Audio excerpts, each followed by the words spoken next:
All right, cheers, Enoch Talk fans. Today has been a really, really, really long day.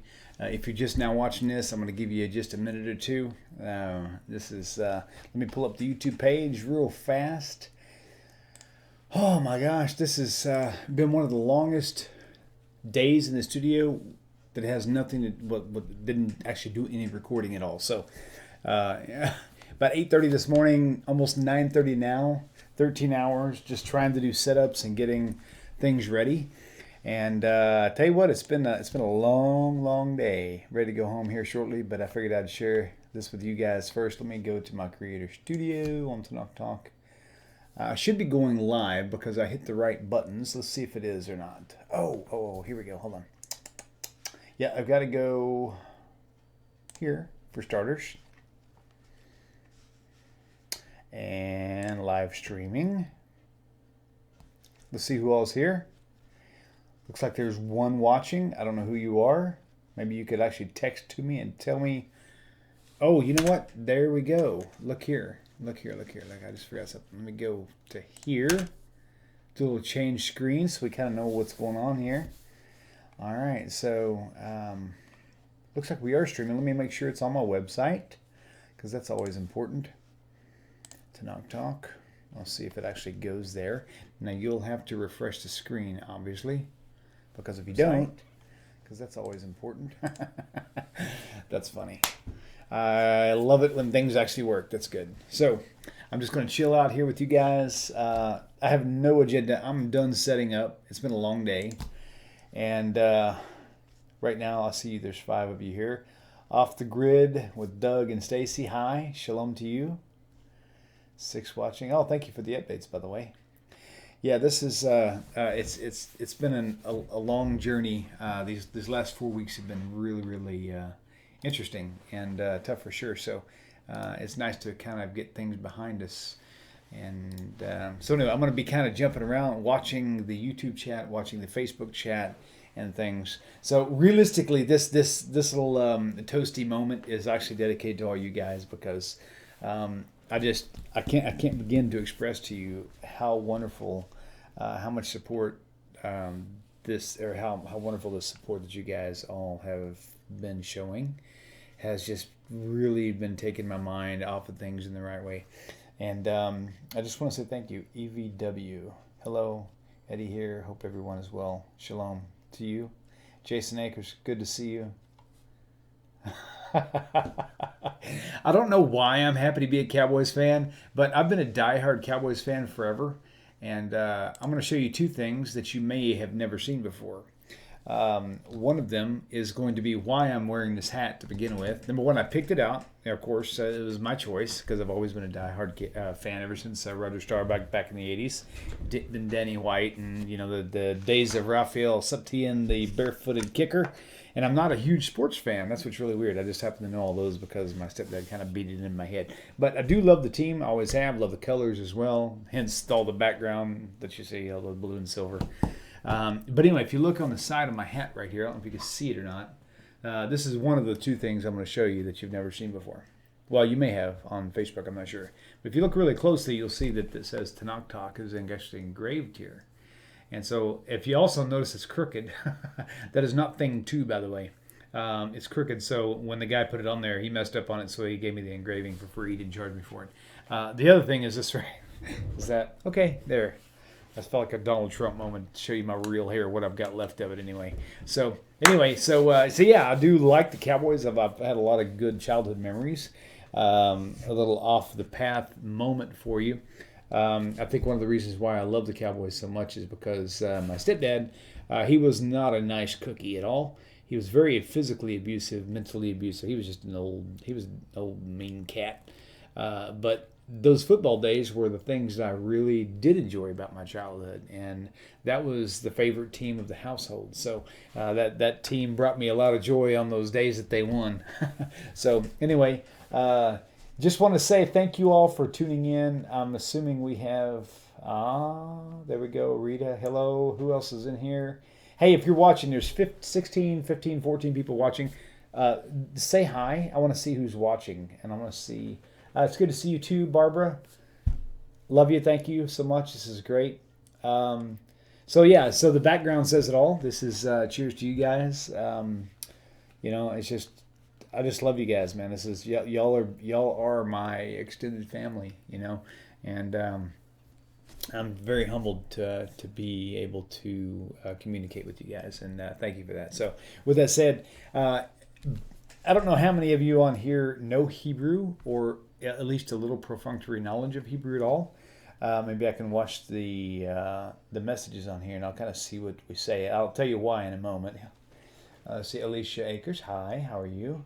Alicia, you and your husband must have two different laptops going on at the same time. How you both logged in to YouTube at the same time? I love it though. Don't stop. Keep tuning in. And let's see. By the way, let's see. Off the Grid says hello again. Hi, shalom. No guest. Oh, EVW. That is correct. That is correct. There is no guest right now. This is simply a kind of a, I guess you could say, sort of a meet and greet and a cheers to y'all. We're going to do a toast here in just a moment, just because this is the moment. I actually have people. If you're watching this, and let's see, how can I put this out gently? Okay, if you're watching this, please don't get offended when I record things that really are pointless, because this is a channel that I created. I financed myself.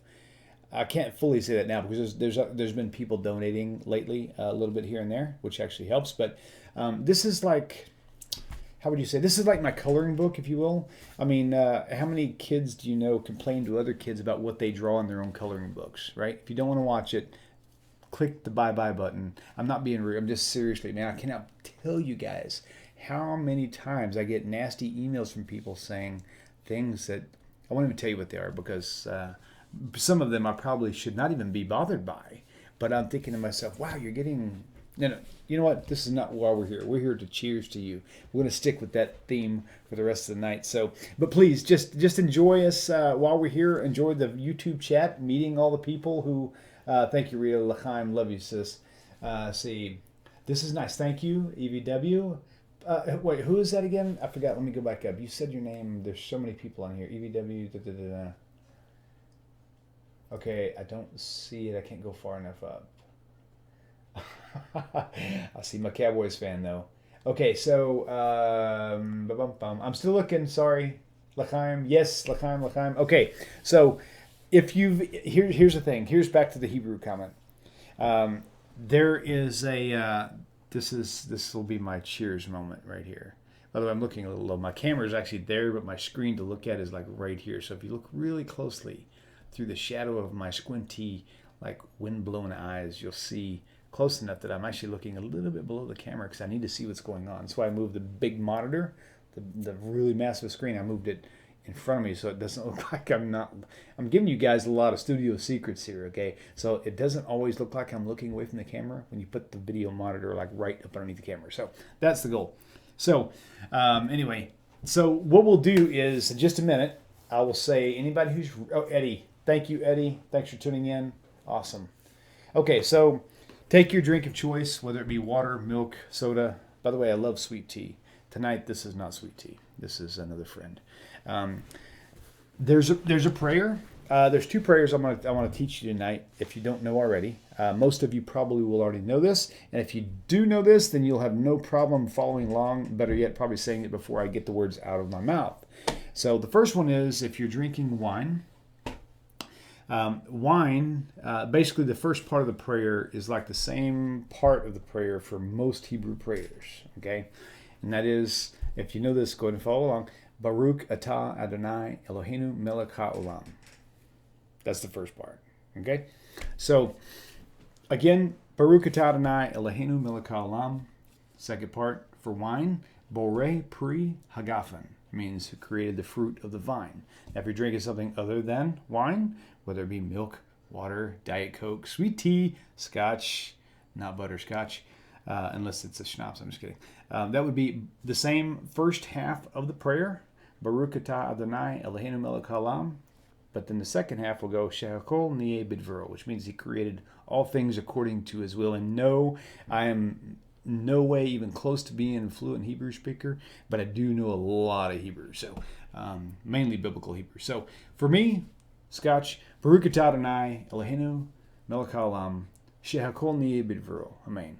L'chaim to you and to your families, and I pray Hashem will grant you all peace and prosperity and keep everybody safe and wanting knowledge more than water and air. That's the key. That was a prayer I prayed 3.5 years ago, and it led me out of Christianity. L'chaim. Wow, that's a big glass. Okay, anyway, so with that said, John and Don say hi. Hi, Don, how are you? Back in a minute. Eddie, you might have missed it, buddy. L'chaim, very good. So anyway, again, if you saw the video earlier, we are going to be doing, I'll give you a quick rundown. We're going to be doing, this coming Sunday will be the 11th. Okay, I'm looking over here just where I've got my schedule written on the blackboard. Sunday, episode number 7, Exploring Isaiah with Rabbi Singer. Now, here's a kick on that. That will not be live. He will upload that himself. Because the timing, I think, my time and his time, because he's traveling, is a little bit off. So we're kind of having to patch the video together on that one. But it will be available to you this week sometime. So sit tight, okay? Actually, it may be available to you even before Sunday. So that might be a cool jewel for you, okay? Speaking of Jules, if you're there, say hi. Julie from Alaska. I don't know if you're in here or not. But anyway, so the next thing will be... Let's see, is that a question? Wait. No, it's not. Okay, never mind. Jewish Soldier. Hey, man. Love you. Thanks for tuning in.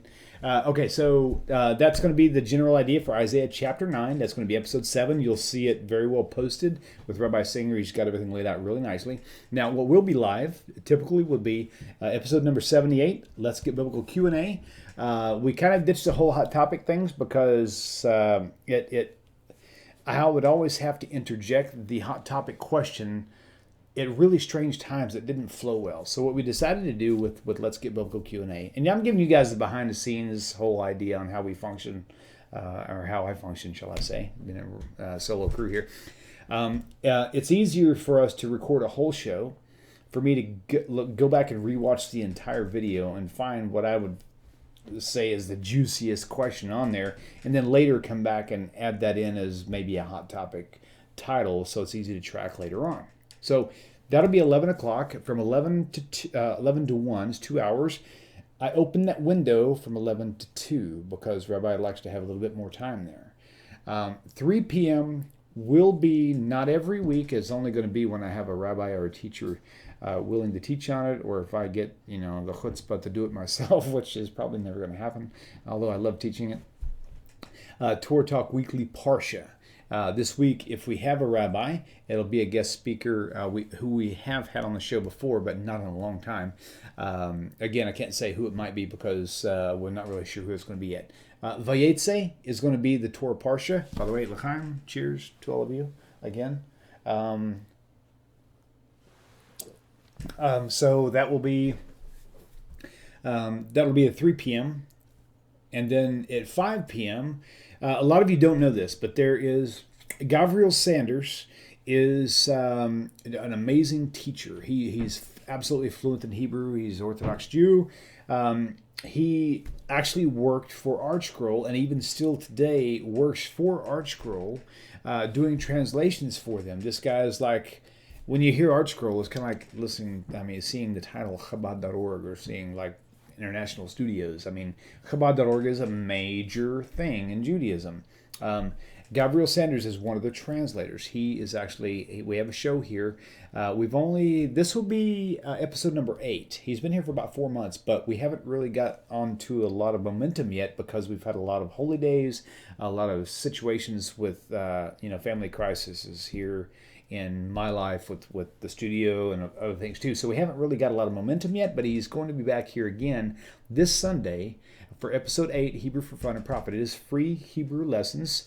I'm thinking about the first 10 to 15 episodes might be a lot of just generating a lot of I don't know, just stirring the pot a lot. So probably after that point in time, we'll probably get on to a specific set of lessons for teaching and things. But if you haven't seen that yet, go to the TORAH Talk YouTube channel. And if you look under playlist, you'll see it's either labeled HFFP or Hebrew for Fun and Profit, or just simply Hebrew.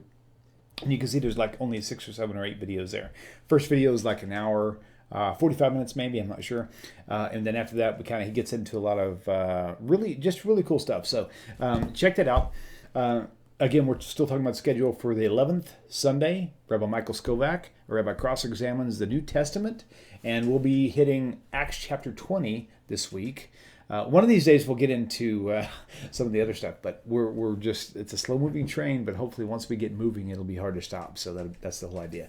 Monday night TNT, Twisted New Testament. Don't ask. If you've never seen the show, if you watch the show, you'll get it. It's not a big deal. By the way, if you want, just for grins, this will be a great opportunity for me, and I haven't forgotten where I'm at. I'm on Monday right now, but I would like for someone... Give me a minute, though, to call in because I want to make sure that my wires, because I had to reset up the entire studio because right before Mom passed away, like literally the night before, my laptop decided to max out on its disk space, and which rendered it unusable with my software. So I had to shut everything down, unload it, reload it onto the desktop, which really just... Man, it was like starting to talk all over again from scratch. That's another thing another reason why I was in the studio so early this morning. So I'm going to make sure I'm logged in here to, as soon as I find it here, Ring Central. Let me see here. And I'll get logged in. And if you'll give me just a minute, have somebody call in to the number I'll put on your screen momentarily. Just for a second here. There's Ring Central. Okay, while I was doing that, I'm going to go ahead and pull up here. Oh.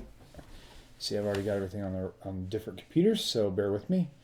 And even tonight, I don't even mind. If you guys want to ask questions, give William a old, run for his money, go for it, man. I love talking about the Bible, man. You guys know me well enough to know that. So, give me 1 second here. Let's see, Tyler Pro Live. That should come up right here or there. That's good.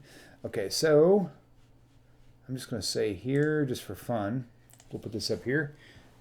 Bam. And let me log in here. Give me just a second. Okay, effective immediately. Phone lines are actually open. If you want to call in, I will take your call and we can say hi. You can ask me whatever you want. If I feel obliged to answer you publicly, I will. Otherwise, I'll tell you, hey, I don't think so. Let's see, not an easy read. What is that? Oh, really? Is that hard to... Hold on. Okay, 855-95-BIBLE. So I'm guessing the 855-952-4253 is not easy. So if you have a phone that's got the letters, the alphabet on there, you can actually see what number to dial. It's 855-952-4253. What I'll do is hold on, I'm going to fix that right now, okay? Give me just a second. I'm glad you actually said that. Good feedback. This is another reason why I love viewer feedback. I'm going to change these out right now. I'm going to swap this so that the phone number, 952-4253, is primary. And the, whatever you want to call the spelling part of it, 95 Bible, is secondary. And you can tell me if that's any better. Give me just a minute. It's got to render for a second. William, are you going through conversion process? Soon. That's my plan. Soon. I hear the phone ringing. Give me a second here. Let me turn this up so I can actually hear it. Oh, shoot. Where's the... Oh, it's over here. Everything's backwards. Hey, shalom, shalom. Welcome to the show. Thanks for calling in. Who am I talking to? Hello. Hi, how are you? Okay, you said to call in. Yes, I'm glad you did because I've got to find out where the volume is for. I had to set up everything new, and so everything's backwards. I was looking for my the call. The reason why it rang so long is because I couldn't find it. It's because everything's backwards now. Give me just a second while you're here. Here it is. I got it. Okay, go ahead and talk to me again. Oh yeah. I'll see. There we go. Okay, I've got a brand new channel and everything. I mean, it's like a brand new baby. It's like, interesting. Okay, so now tell us all again, who am I speaking with? I'm so sorry. This is Kelsey Lynn. Hi, Kelsey. How are you doing? Okay. Good, good. I'm glad you called in. So, how are things in your... Where are you from, anyway? Mingo Junction, Ohio. It's south of Steubenville. Do you know where... hold on, give me a minute. It's been a long time since I've been there. Piqua. Have you heard of Piqua, Ohio? I have, but for the life of me, I can't think of where it's located at. I know it's somewhere either about an hour and a half from either Dayton or Columbus. I don't know which one. I know I was there for a little while back in 1992, but I've slept since then, so I have no clue. However, it's really... I graduated high school in 92. You what now? You graduated in 92? Oh. I graduated high school in 92. Oh my gosh, you just told me how old you are. Wow, I feel like an old man now. You're like 3 years younger than me. Wow, that's really cool. Thank you so much for calling in. Wow. Now I just told everybody else how old I am. Thank you very much. Exactly. Oh my gosh. Wow, this is really nice. I'll tell you what, thank you so much. Do you have anything you want to say? Say hi to people, say whatever. You got a question? You just want to say hi? Have a toast? See, now I got you embarrassed. I recognize a certain type of a chuckle, and that's... You were good. Yeah. You're good. Hey, thank you for calling in. This is really great. You are my very first sound test for the Ring Central call-in number since I've got the brand new setup. So thank you. You were very kind.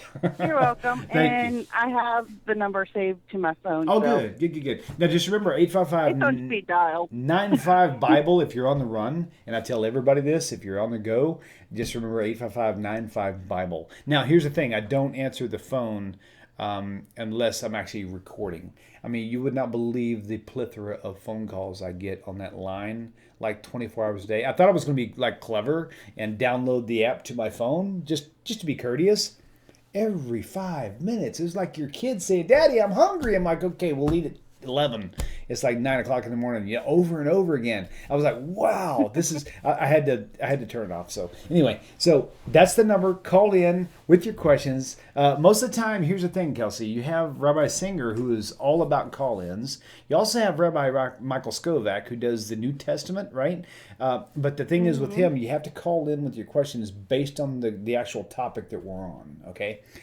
Same thing goes with like the weekly Parsha on Sundays at 3 p.m.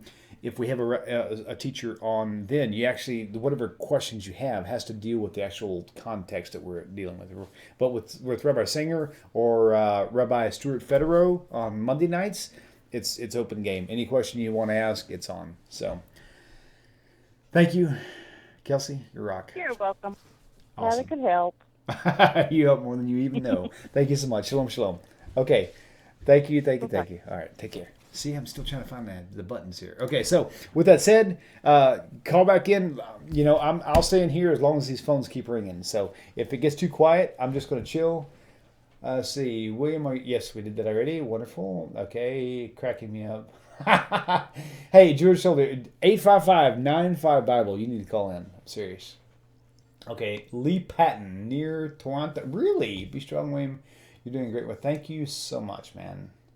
Lee Patton, thank you. You guys, really, I gotta tell you something. I'll try to explain it the best I can. First of all, anybody who has a wine glass or a shot of tequila or a beer, whatever you drink, whatever your preference, Coca-Cola, whatever. Another toast, just for grins. Okay, this is again. I don't get this opportunity much, even though I can create these opportunities as often as I like. I don't know. It's just I don't really have time. So tonight really is a really unique night. A couple nights ago. Now here's the thing, Rita. I know you're going to say, William, I told you to keep the video, but I just couldn't. I don't know. I just felt kind of awkward about keeping a video of me like trying to welt up singing. So I actually deleted the video. Now we will do a karaoke night just because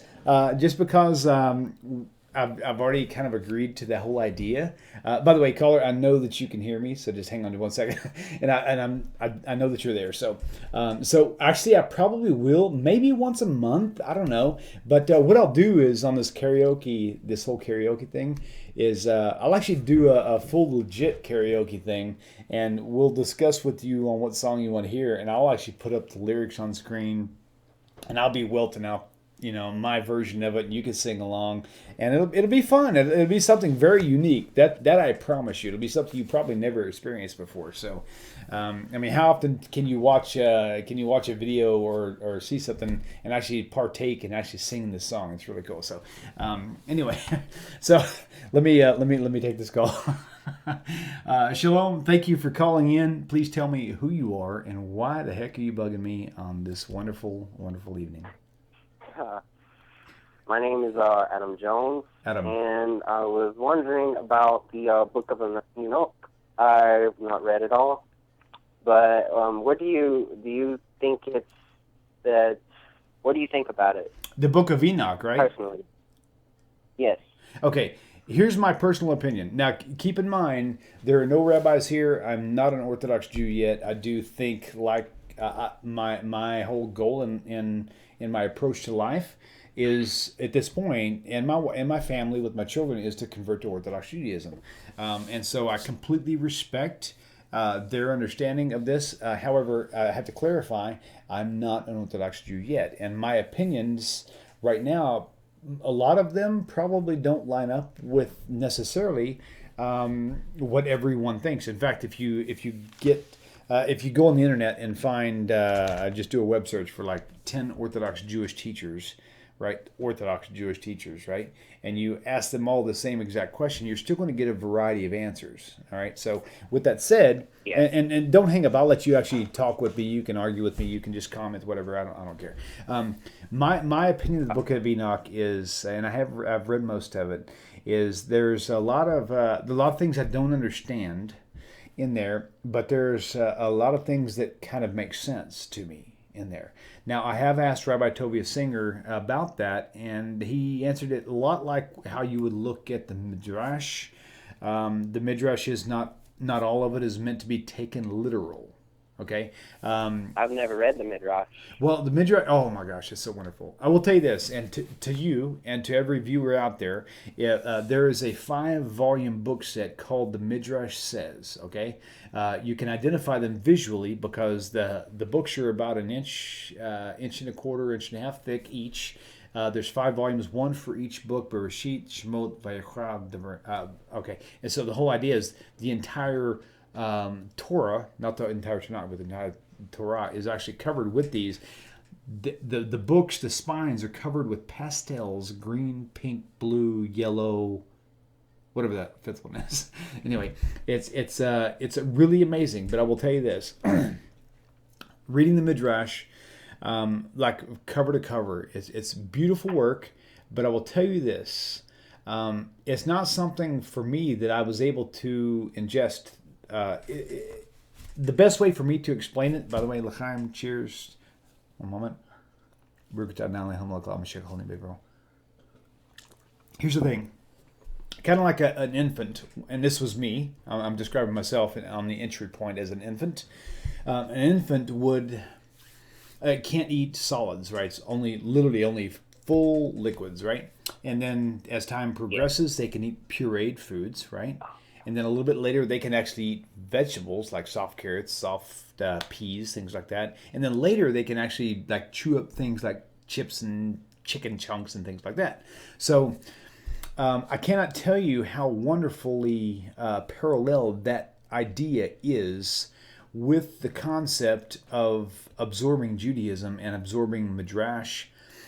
My first year, when I was born, if you will, I was still on milk, even though I didn't want to be. I was really hungry for like T-bone steak, for Judaism. But the issue was I hadn't been exposed to it enough to be able to ingest it. So, in fact, I'm actually using the explanation that my wife gave me, and because I agree with it 100%. She said, the first year that I went through the Torah and began reading the Midrash with every Torah portion, I could not Some of it was I could cool. It was no problem. I could actually wrap my head around it. But some of it was like hard to believe. But then some of it was like impossible to believe. There was like no way these guys are smoking crack. I don't give a damn who you are. That is no way that's possible, right?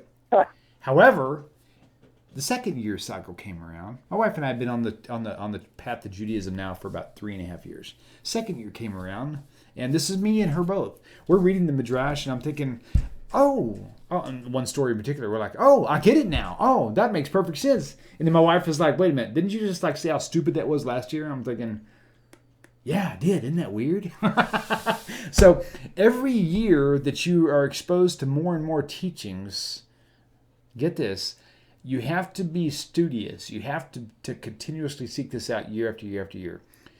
If you think that you can just read the Midrash and just take it all in and say, yes, I believe it, it's probably not going to be the case. You're probably going to be more freaked out by it than you are anything else.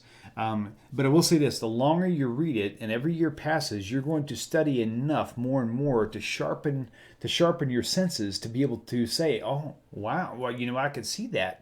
Now that I've actually got a year of studying, I can see how this could possibly be, right? So back to the book of Enoch. There's a lot of stuff in there. I'm thinking, if the first time I read it, I was thinking, maybe, and I'm being liberal, maybe 50% of it seemed... Wasn't it before the time of before God flooded the earth? Here's the thing. Enoch, if I can remember, hold on, give me a second. Okay. Now you're catching me. Here's the thing. Enoch was, I'm trying to think who was a contemporary with Moses. It was, I'm getting Enoch and Job confused. While we're on the Job topic, because I just introduced it, Job and Moshe Rabbeinu were contemporaries. A lot of people don't know that. And as you read the Midrash, you'll actually see stories regarding Job and Moshe Rabbeinu, like in one particular story, which I find absolutely amazing. Now Enoch, I don't know. I was thinking Enoch was. You probably read the book more recent than I have. For me, I read the book about 3.5 years ago, like right when I was coming out of Christianity into Judaism. I was thinking that Enoch, according to the Midrash, and it may be something more obvious, but Enoch was like a great-grandson of Noah. Does that sound kind of right? Or a grandson or something like that? I'm guessing so. Say again? I'm guessing so. Okay. I don't know. So with that said, just thinking of general time, well, of course, our timeline does not match up how it was in biblical times. So, but going back to answer your question, do I give credit to the book of Enoch in general? I think a lot of the stories... I still believe in Judaism, but, I've just started recently reading the book of Enoch, and I'm just curious about it because it's interesting. Here's the thing, and take what I said earlier on our conversation. As you approach the book of Enoch and other books as well that are extra biblical writings, approach them kind of like I mentioned to you about how my wife and I were able to handle the Midrash, and that is, it's like baby food. On your first exposure, man, some of the stuff may seem really, really wild and crazy, but if you keep studying it, you're going to hear other stories, another part of the Tanakh, another part of the Torah that will actually make you reflect back and think, wait a minute, if this is possible, then maybe that was possible too. So just keep an open mind. The rule of thumb from what I get from the rabbis is take it more metaphorical. But I can see how a lot of it could be literal. That's just my personal opinion, and it is probably very flawed, but that's where it's at. Just being honest with you. Fair enough.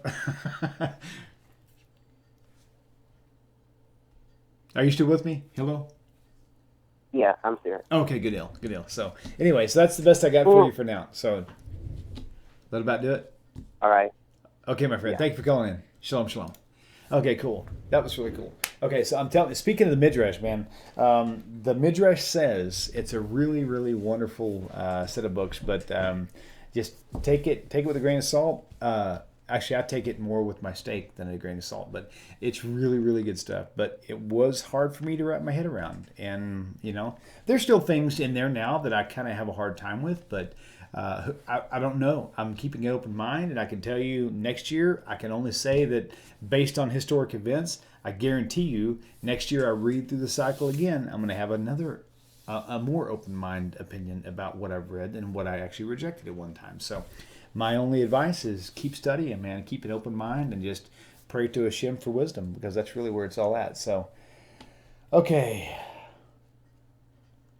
You know what, EVW, you said, now I may be missing some comments here, but I just noticed you're going through the Midrash says or the actual complete Midrash. Okay. Now, based on what I understand on that, the Midrash itself literally covers like 26 volumes. If you've ever seen an encyclopedia set, you'll see there's, I don't know how many volumes. I guess that would be 26, but A through Z, whatever. So, but here's the thing.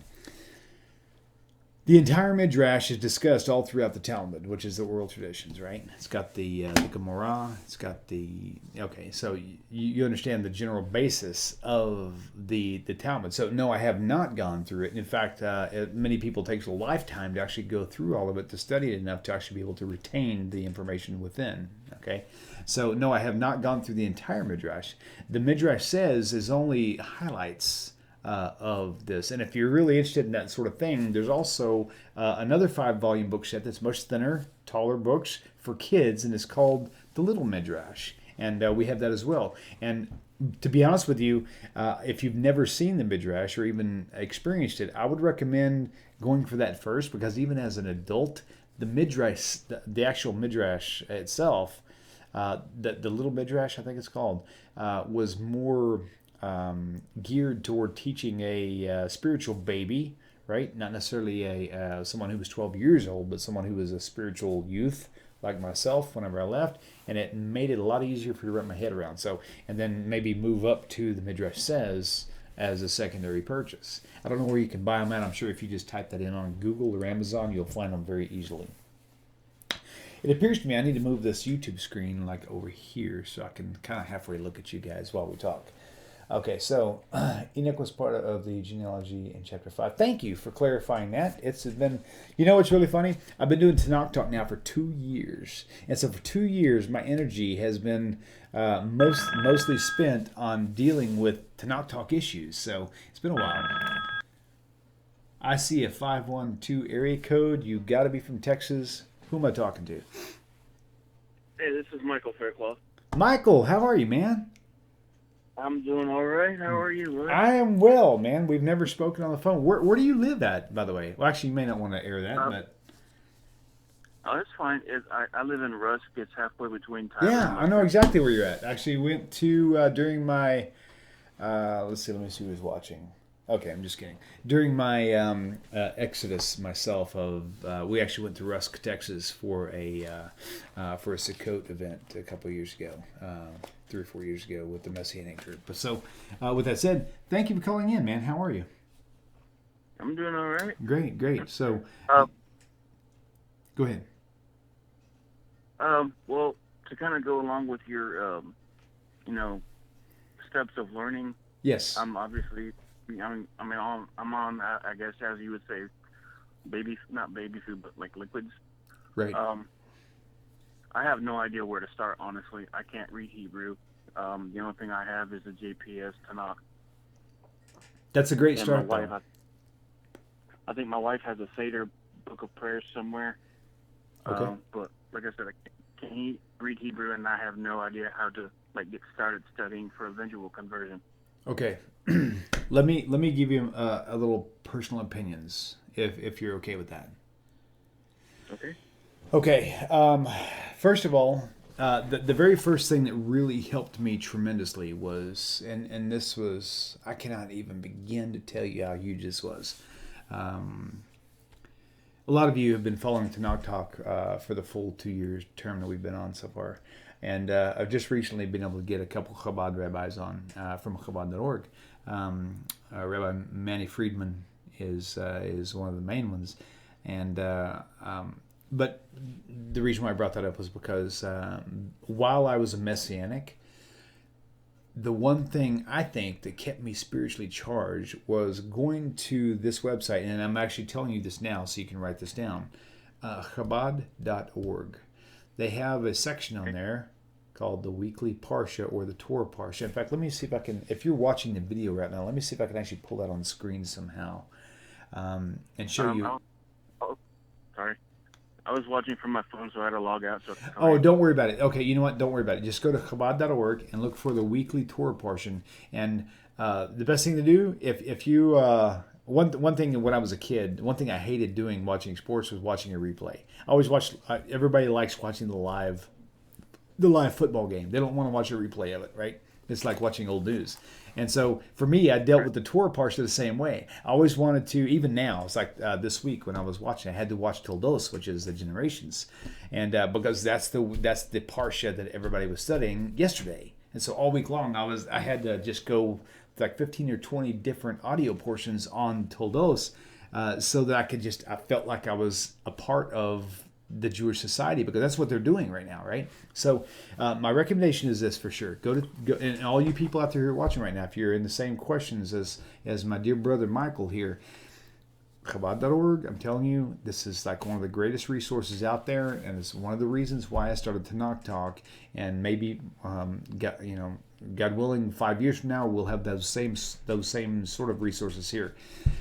You actually can download sorry, I'm still learning this old tech thing. MP3s, the audios. You can literally download them to your mobile phone. If you have to go there, they'll say create an account. Just give me your email address, password, and you're done. You can download up to 20 downloads per week. I think it is per week. Maybe it's per day. I'm not sure, but it's definitely per week, because I actually downloaded, literally, I maxed it out every week for like 3 years. And so you can download the Torah Parsha and listen to them. And I'm telling you, these are pure, raw, Orthodox Jews who are teaching you Torah through an Orthodox mind. And you've got all these different teachers teaching the same exact Torah Parsha and bringing out all these different beautiful, juicy, delicious truths that just really would just like blast life right into your veins, man. It's amazing. Absolutely amazing. And I'm telling you, that's where I would recommend anybody who is trying to take this journey into studying Torah Judaism, go there, start there. There's other websites you can go to that actually offer sources, but this right here for me was best because I traveled for my jobs, because I'm a contractor and most of my jobs were about an hour away. So I had at least 2 hours a day dedicated to nothing but driving and listening. And so I could literally just pound away listening to lecture after lecture after lecture. Okay, and I'm telling you, man, the I call it raw truth, because when you listen to these Messianic teachings on the Torah portions, they're not raw. They have all these additives in there that really just completely just destroy the purity of it. So that's going to be my first recommendation. The second recommendation is for you, because you mentioned not learning Hebrew more than once in just the little bit of time you just spoke with me, which tells me that is very heavily on your mind. Okay, so my recommendation for you too now is to, when we get off the phone, even after you get done watching this stuff I'm doing here, whatever, go online, find just simply a Hebrew alphabet. Okay, I didn't say this, but Hebrews for Christians. Again, I didn't say that. Ooh. However, they have got some of the best PDFs you can print. If you go to Hebrews for Christians, I don't know if it's .net, .org, .com, I don't know. But you can literally print off these massive sheets of the alphabet with the vowel points and everything. If you don't want to go there, find them somewhere online. Just type in Hebrew alphabet PDF, print them off, tape them all over your house, man. Begin familiarizing yourself with that, because it's the very first stage in learning Hebrew. Is you got to learn the letters, you got to learn the vowels, what their names are, and how they sound. Once you get that down, you can read Hebrew. Get this, you can read Hebrew easily when you memorize that. You may not understand it, but you can read it. That's the first step. Okay? Once you get that done, then what I did, this is not what I'm recommending for everybody, because I'm I'm a really different type of a learner. In fact, I've taught Hebrew classes at my house for 2 years, and I couldn't get past teaching them not even intermediate. I got past the elementary and kind of into the intermediate, but since I'm not fluent myself, I couldn't take them any further. But what I did for several years, I actually bought a Torah scroll. Okay, the first one I bought was actually a training scroll that you can buy from Judaica.com.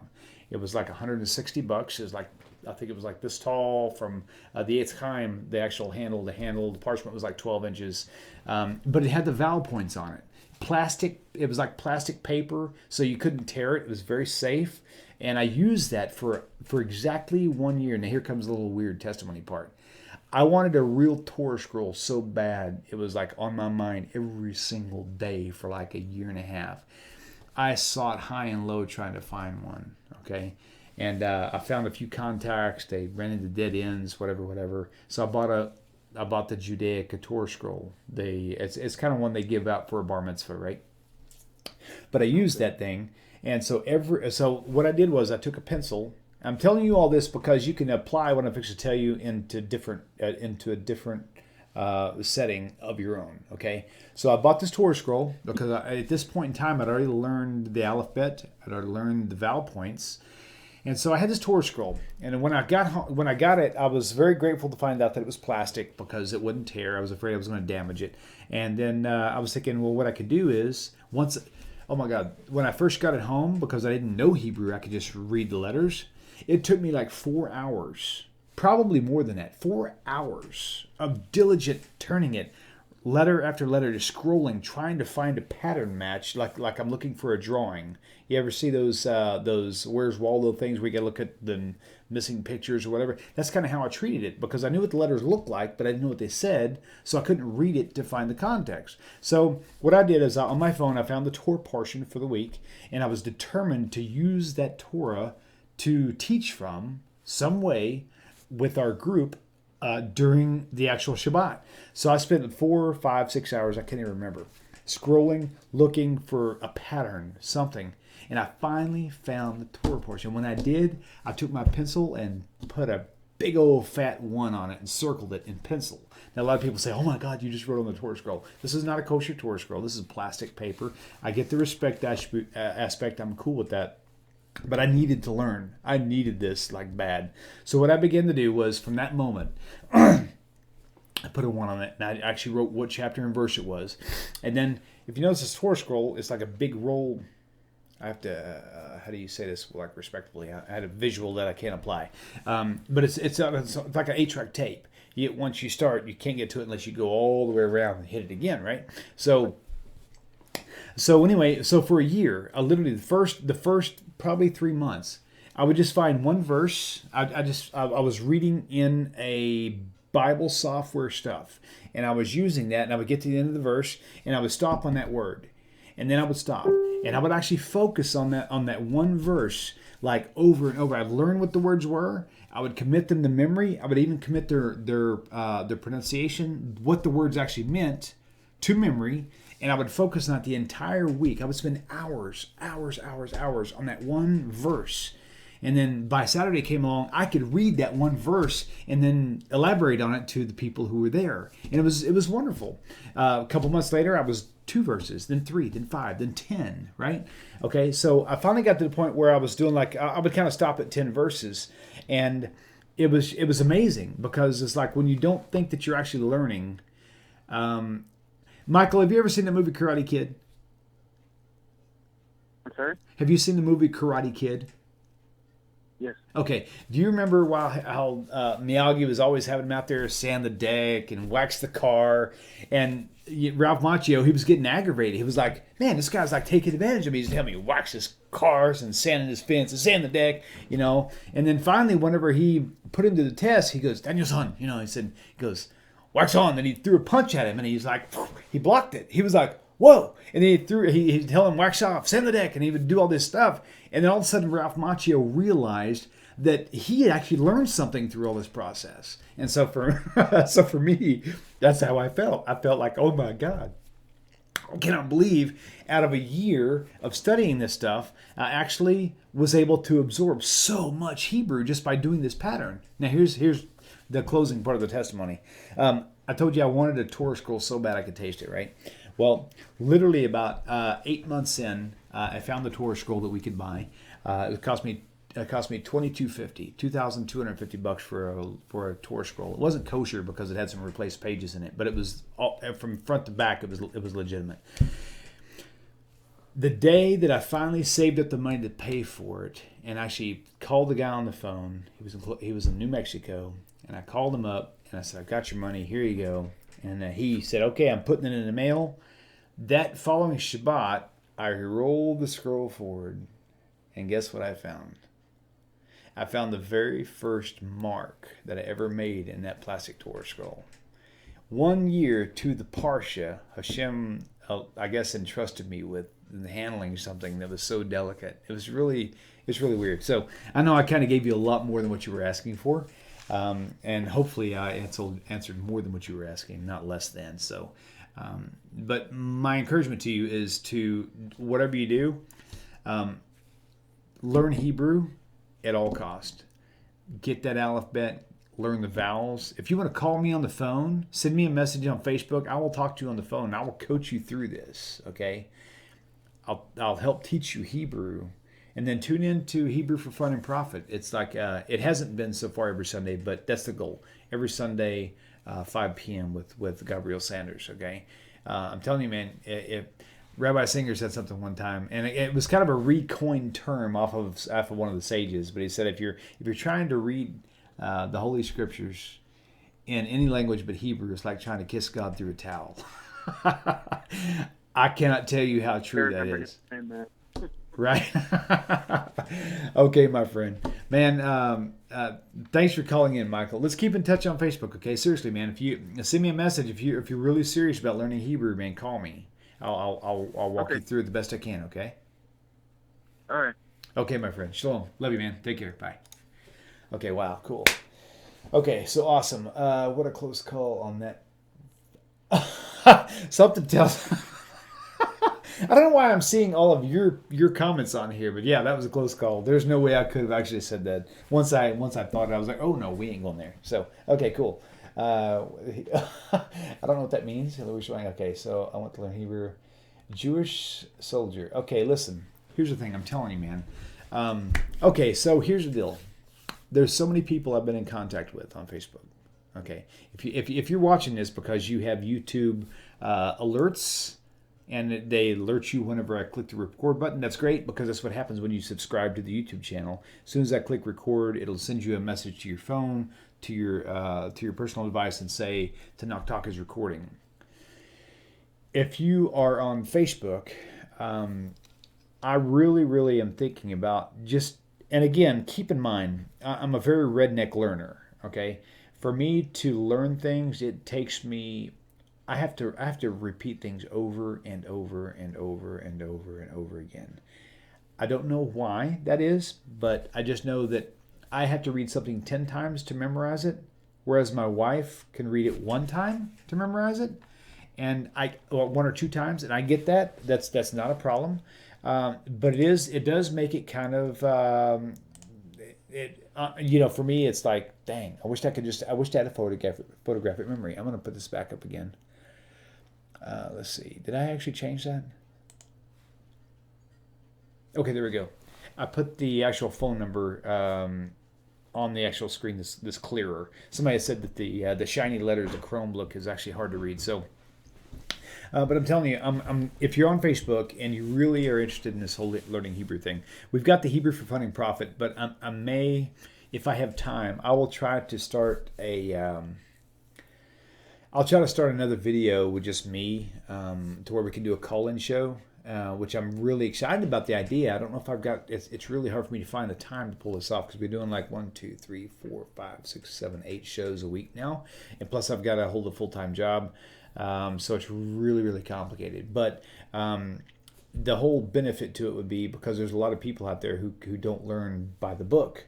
They learn more by practical usage and maybe even impractical use.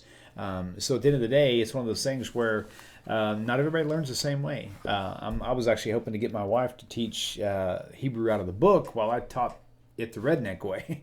And of course, she didn't want to have anything to do with it. She's learning Hebrew. She's actually passed me up on her knowledge. So with all that said, if you don't know Hebrew and you want to learn, contact me on Facebook. Send me a personal message, and we'll set something up, man. We'll set up a little private, you know, a new show for Enoch Talk if I have to.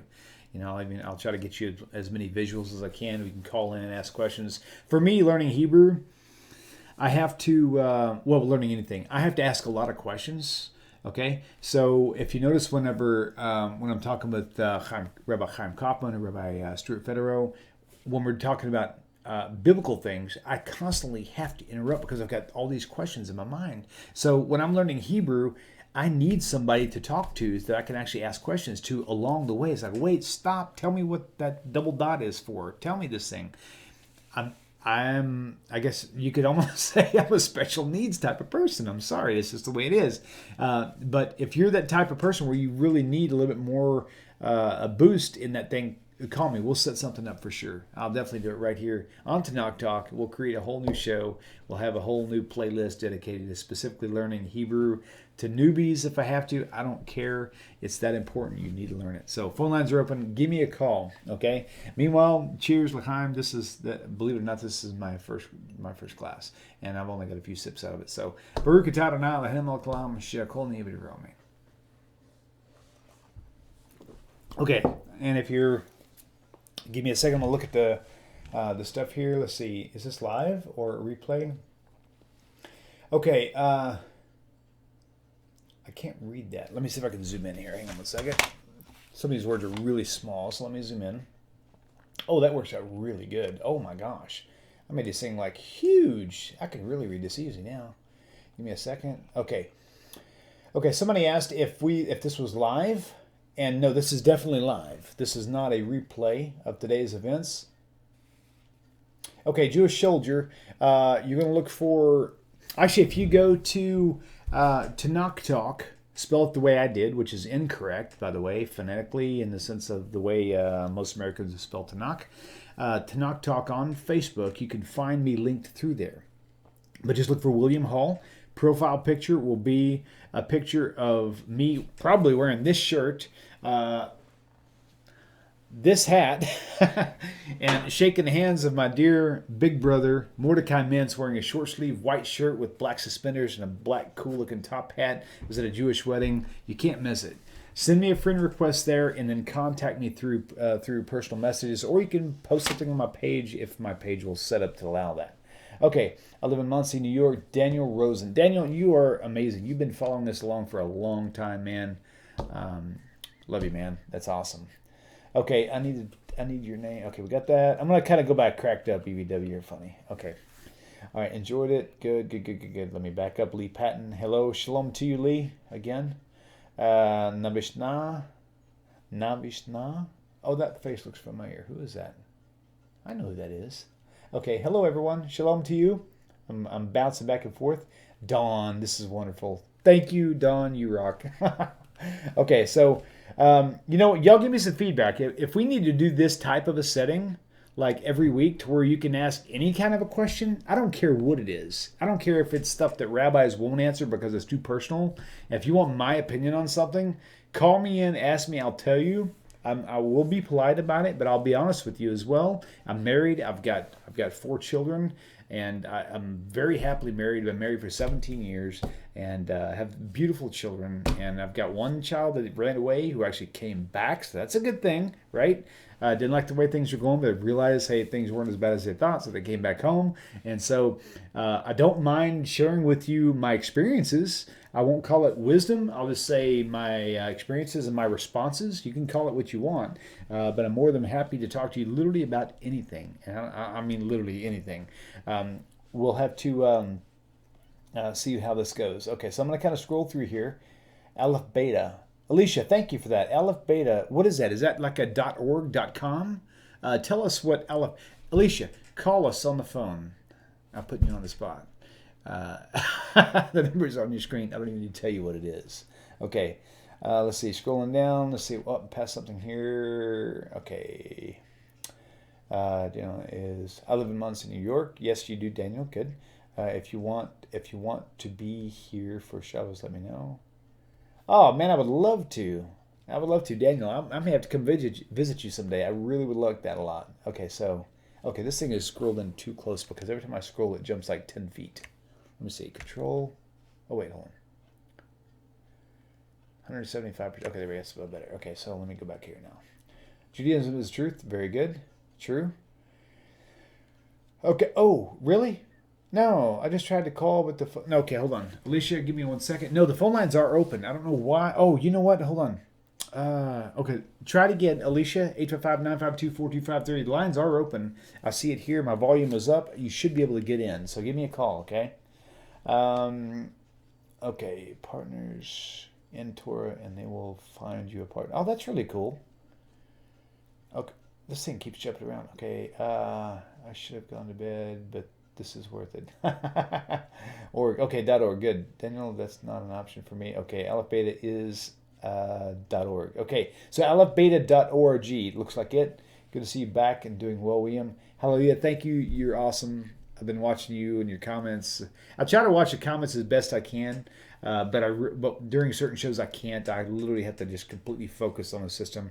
I mean, I wished I could actually give you. Oh, you know what? Maybe I can. I'm going to give you guys a tour, a live virtual tour, if my computer will allow me. Give me 1 second here. I just realized. Let's see. Add a new capture device. Give me 1 second. C920. Oh, no, it's the microphone. Hold on, that's not what I want. Close. Let's see, delete shot. Let me go back to my live shot again. Okay, now let's go to capture devices. Logitech. There it is right there. Okay, different screen. I'm going to get up. I'm going to show you around the studio using this camera, okay? I can't believe this actually worked. Changing from my laptop to the desktop really has turned out to be a pretty good, pretty beneficial approach to things. Let me see what I've got here. Oh, hold on. I got to select the right thing. Logitech camera, scale. Let me increase the size a little bit. You guys can't see this yet, but you will. Bear with me just a moment. Okay, and I don't know why. Oh, let's do it this way and see what happens.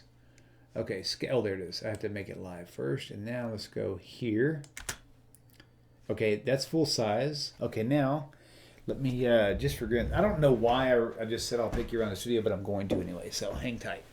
I'll show you kind of what it looks like. You guys are the only ones who have ever seen this on a Theological Talk show. So here we go. Are you ready? Oh, this is good for me too, man. This is crazy. Okay, uh-oh, I'm hung up here somehow. Okay, I can't go too far, but I can show you kind of what's going on here. Okay, so this is basically where I function. Sorry about the lights. All these suspended lights from the ceiling to save a lot of space in my different shirts. Yeah. Okay. Again, I can't remember. Oh, by the way, I just bought a new green screen recently because I was having lighting issues. So as interesting as it sounds, if for any of you color fiends out there, you can see the different tone. The one over here, well, this one is actually a little bit darker, muddier. This one's a little bit more cleaner green. It's really cool. If you're a studio junkie, you'll want to buy the right green screen for your chroma keying. So, but anyway, this is kind of the setup here. And you'll have to forgive me, I completely forgot why the heck I did this all together. But this is it. So I'm going to put this back down. Give me a second. And we'll put this back. Let's see if I can get it over here to where we can actually see something. Let's do this right here. We'll get it a little bit there. Okay, so anyway, looking here. Good to see you back, Alicia Eckers. Okay, try really, Alicia. Okay, let's try something here real fast. Alicia, do me a favor. Hang up the phone just for a minute. I'm gonna actually try to call it myself. Something, if it's not going through, then that means there's something wrong with the system, which should not be. But this is really cool that we could find this out. So give me 1 second. 855-95. Oops. 524253. Call. I'm gonna put this on speakerphone. Welcome to Knock Talk Live. Please hold while we Okay. transcribe your call. Please note that if your call gets dropped, you will need to hang up and call back. Our hold lines are only set up for one call at a time. Thank you for your patience. So far, so good.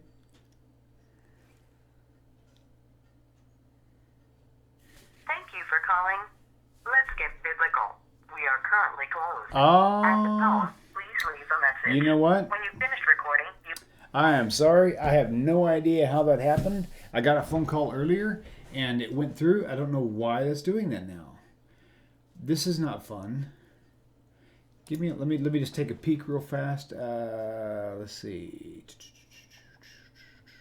Man, what a bummer.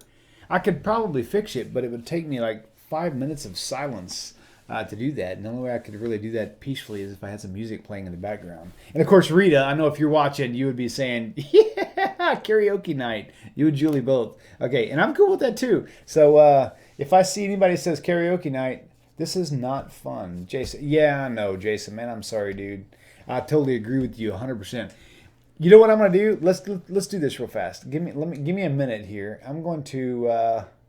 I don't know, but we missed them. Who's them? Did I miss something? Did you say we haven't been many shows late? Yeah, correct. Good to see you too, good old man River. Okay, I'm going to do something here. If I can get the sound to come through, you guys bear with me. I'm going to get this thing back online. I want to talk to you guys on the phone. This is really interesting that this thing switched over somehow. And I don't know how it did it, but we're going to pull it off. So bear with me here just a second. So we're going to go to...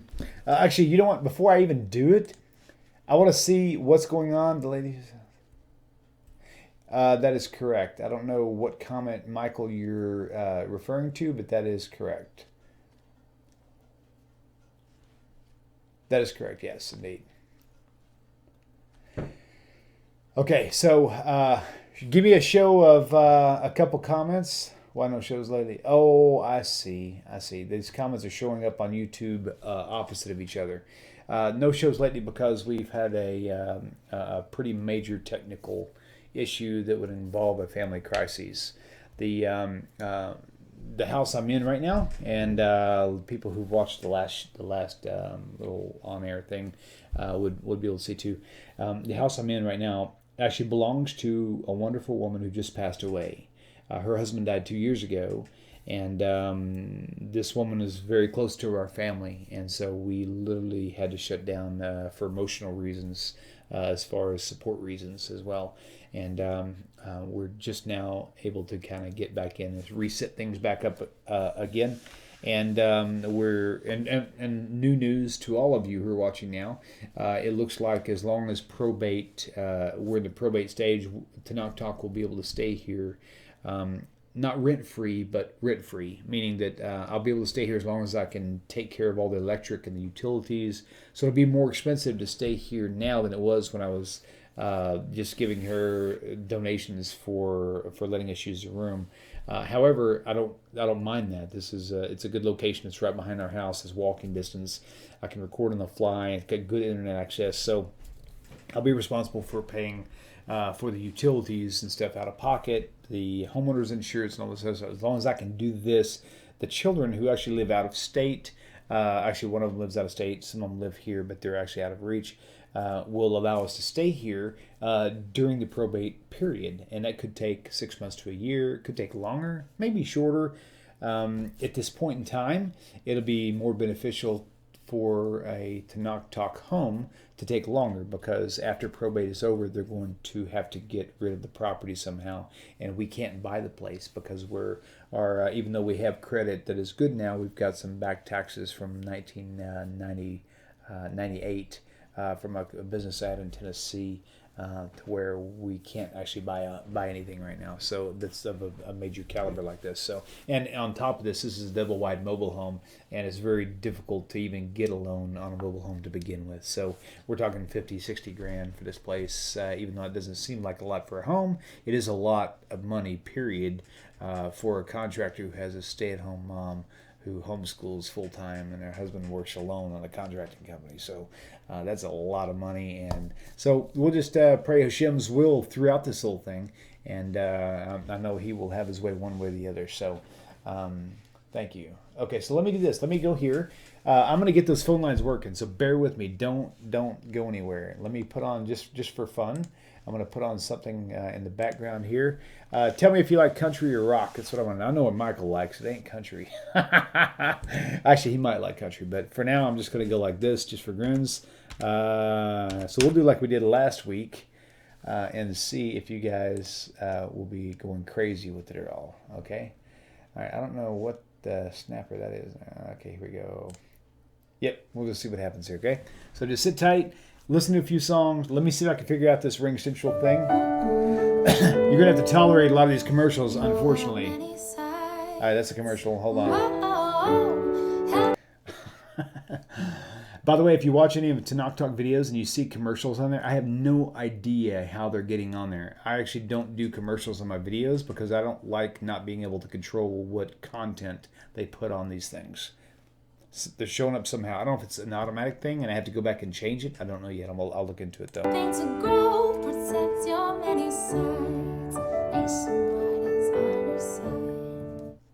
Okay, here we go. This will be distracting enough. Oh, you know what? I'm sorry. I got to skip that one. That seems too tainted. Really? Actually, this is a good song. Foolish Bride. This is a good song. In fact, this has a lot to do with... this could actually be connected to one of my posts today on Facebook. So sit tight. Don't go anywhere. Give me a few minutes to try to figure out this this whole Ring Central thing. It'll only take a few minutes, I'm sure. So just hang tight, okay? So don't go anywhere.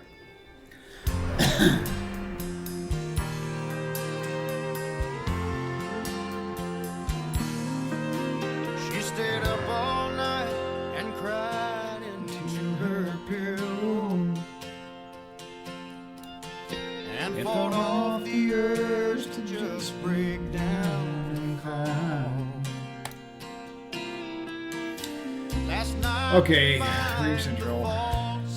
So darn easy. Why did that thing do that? That's just really weird. Cheers, Baruch Atah Adonai, Eloheinu melech haolam, she'er kol niyeh b'divro. Worst case scenario, you're going to learn that prayer before we hang up tonight. By the way, I'm only going to go about one song's worth, maybe two, and if I can't get it working, I'm going to do it on a different note. Sorry, man, I really don't want to have any like sad songs. Love songs, good. Sad songs, nah, I'll pass. Okay, so let's go with this one. Ring Central. Hang tight. Log in.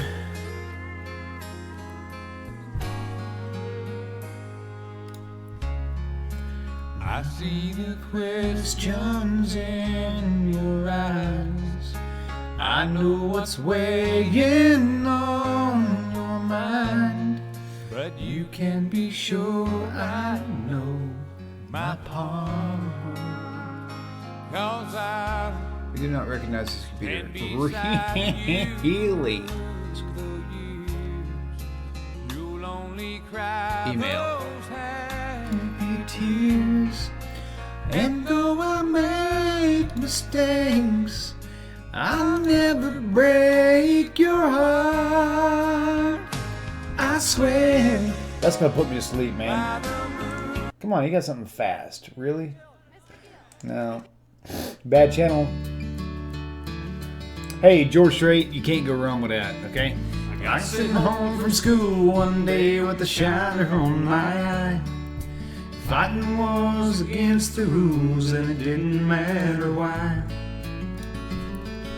When I got home I told that story just like I'd rehearsed. And I sat there on those trembling knees and I waited for the worst. And I said, let me tell you a secret about a father's love. A secret that my daddy said was just between us. He said daddies don't just love their children every now and then. It's a love without end, amen. It's a love without end, amen. When I became a father in the spring of '81, There ain't no doubt that stubborn boy was just like my father's son. And when I thought my patience had been tested to the end, when I taught my daddy's secret and I passed it on to him, and he said, let me tell you a secret about a father's love. A secret that my daddy said was just between us. He said daddies don't just love their children every now and then. It's a love without end, amen. It's a love without end, amen. All right. If this song finishes before I figure this out, I'm shutting the music off, and I'm gonna watch for your questions and comments on the YouTube channel. Okay, so Suddenly I realize there must be some mistake.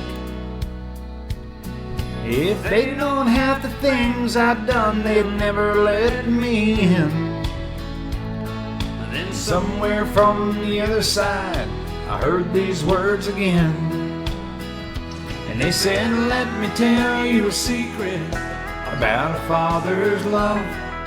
A secret that my daddy said was just between us. He said daddies don't just love their children every now and then. It's a love without end, amen. sorry, dudes. It's a love I'm gonna actually have to call. without end, amen. I'm gonna have to call the call center and find out what's going on. I have no idea whatsoever why I was able to take one call and then hang up, and all of a sudden I can't get calls anymore. It switched modes, and I don't know why. I will tell you this: I did do an update tonight, and that update may have something to do with it. So I am willing to just say to heck with that altogether. Let's just get back to our discussions. There it is, right there. Jason Akers in Tennessee. Yes, you are. Okay, let's see. Okay, so here's the deal. Johnny Womack, I should learn to spell. Hey, love you, Johnny, man. You rock, dude. Hey, we don't agree politically, but I don't care. You're one cool cat. I don't give a dang what anybody says. So I tell my son that all the time. It embarrasses him. He's kind of funny. Okay, so, shoot. Here's the thing. I cannot get, I have an alternative plan, but I need your favor. I have to ask a favor to all of you. I'm fixing to publicly give my phone number out, my cell phone. We're going to do this thing, period. Write this number down. Actually, I'll try to put it up on the screen for you. Hang on. I really want to talk to you guys. So ignore everything on this little lower third that you see on the screen except the number that I put on there, okay? Oh, hold on. I got to do this way. Oh, yeah, that's right. 797. We're going to pull this off. I don't care, period. Give me a second here. Okay, ignore what I just put up. Actually, that's fine. The Enoch Talk logo is fine. Okay, 7973. Okay, here we go. Ready? Here it comes.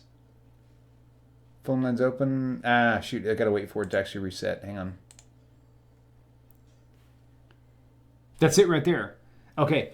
My cell phone, my personal cell phone number. The only rule is you have to delete this number after the show, okay? I can't be getting phone calls like during the day while I'm working on this phone number.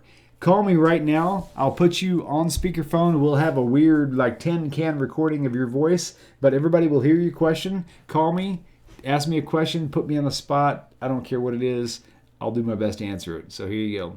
You have my full permission, and it is live. So take advantage of it. There it is right there. Dang. Okay, calling from Virginia. Who are we talking to? Wait, don't answer that yet. Hang on. I got the daggum heat censored. Hold on. I thought I could have. Actually, I got this. Hang on. Let's see. Incoming call. What is going on? I'm getting like 3 phone calls. Swap. Okay, this is great. You guys hang in there. Okay, I've got you on speakerphone. Right whenever, the bad thing about this is I've got call waiting is somebody else is actually on the other line. Tell me who I'm talking to you right now. This is Alicia Akers. I knew I could get you in here somehow, some way. How are you, Alicia? Yeah, I'm doing really well. We're really enjoying the show tonight, me and Jason. Well, good. Did you have any questions or comments you want to make while I've got you out in captivity here? Yeah, I thought I'd like to ask you a question, because you come from a very Christian background. Okay. My dad and I used to have these conversations growing up about the Messianic age. Granted, from a Christian perspective, and we weren't like mainstream Christians, but he basically felt like when Jesus would return, because of the scriptures in the Old Testament, that it's obvious that there's going to be sacrifices, and the Messiah is going to be giving sacrifices. Right. And what my dad always would argue is, yes, there's going to be the sacrifices, but the reason that they're going to be reinstituted, he said, Right. was as a teaching and practice to show the Jews and all humanity who wasn't Christian or Jewish how he was reflected in those sacrifices.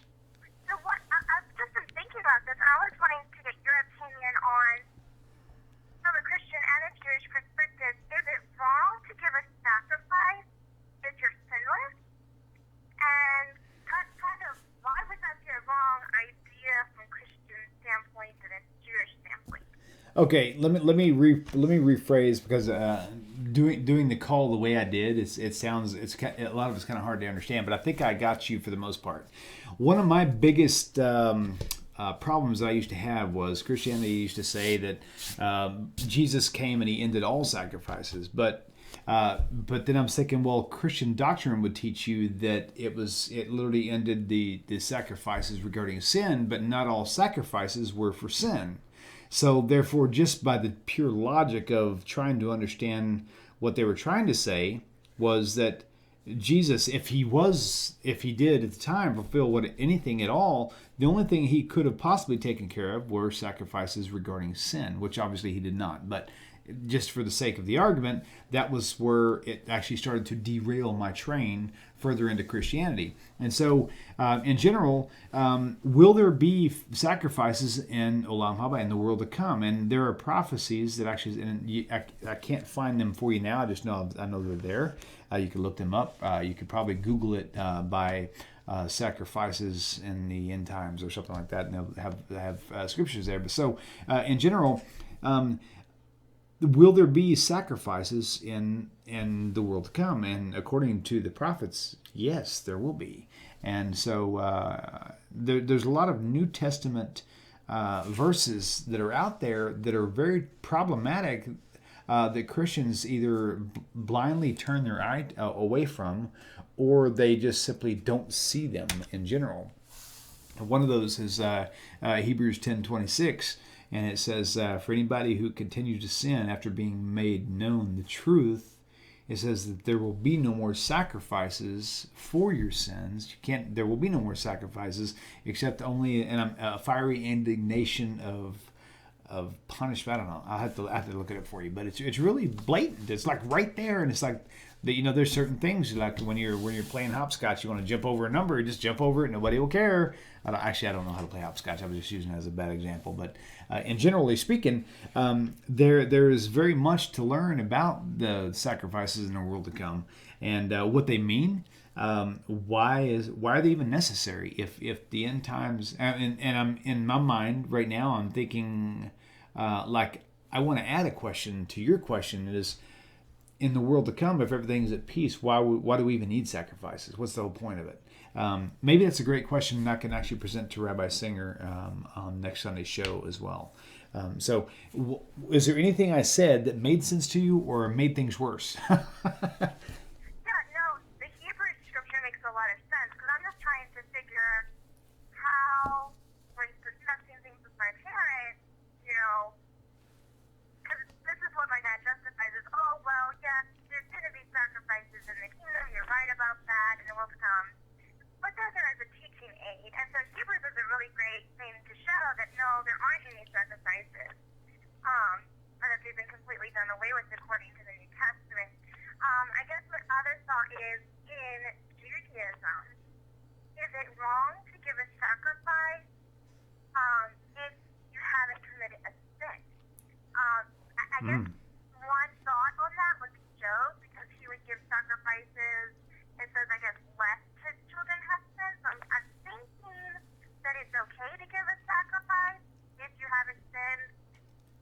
Here's Or a if you know you haven't sinned. If you know you haven't sinned, it seems like maybe that would be wrong. correct. Okay, so here's the deal. Isaiah chapter 1 is it's a slaughterhouse for Christians to take advantage of, because they will use Isaiah chapter 1 to say that God despises the new moons and the Sabbaths and all this other stuff. But it's not that God despises these things. He despises them whenever the children are actually committing violent acts against him, and then they want to come and offer sacrifices. So it would be no different than like for you, gosh, for Shalom, this could ever happen, but let's say you were in a relationship against your husband, and then you would go home and tell your husband, I love you, I love you, I love you. He doesn't want to hear that. If he knows that you're doing business elsewhere, he's like, you take your I love you somewhere else, or vice versa. If he was doing it, you would say, you tell me I love you all you want. I don't want your crap. It's not that you don't want him to say I love you. It's just you want him to say I love you with a pure heart. So the idea of coming to Hashem with the sacrifice, it doesn't mean if you slipped up and you can't come and bring your sacrifice. No. The whole thing is purely accidental. In fact, if you will go back and just refresh Torah altogether, a sacrifice for intentional sin is actually that which, for the most part, what I understand is not acceptable. God does not accept sacrifices for sins that were done intentionally, only by accident. And then there's like those 7 different offerings that we'll actually partake. But the general idea of whether you can and cannot offer a sacrifice based on the fact that you've sinned, no, I think the whole point is, even if you did sin, if you're broken over this thing and you're really wanting repair, heck yeah, man. Oh my gosh. Yes, absolutely, God will accept that. What he despises is people who have no intention of change, or they know God will just forgive you, and then I'll just keep doing this over and over again. It's like a systematic thing.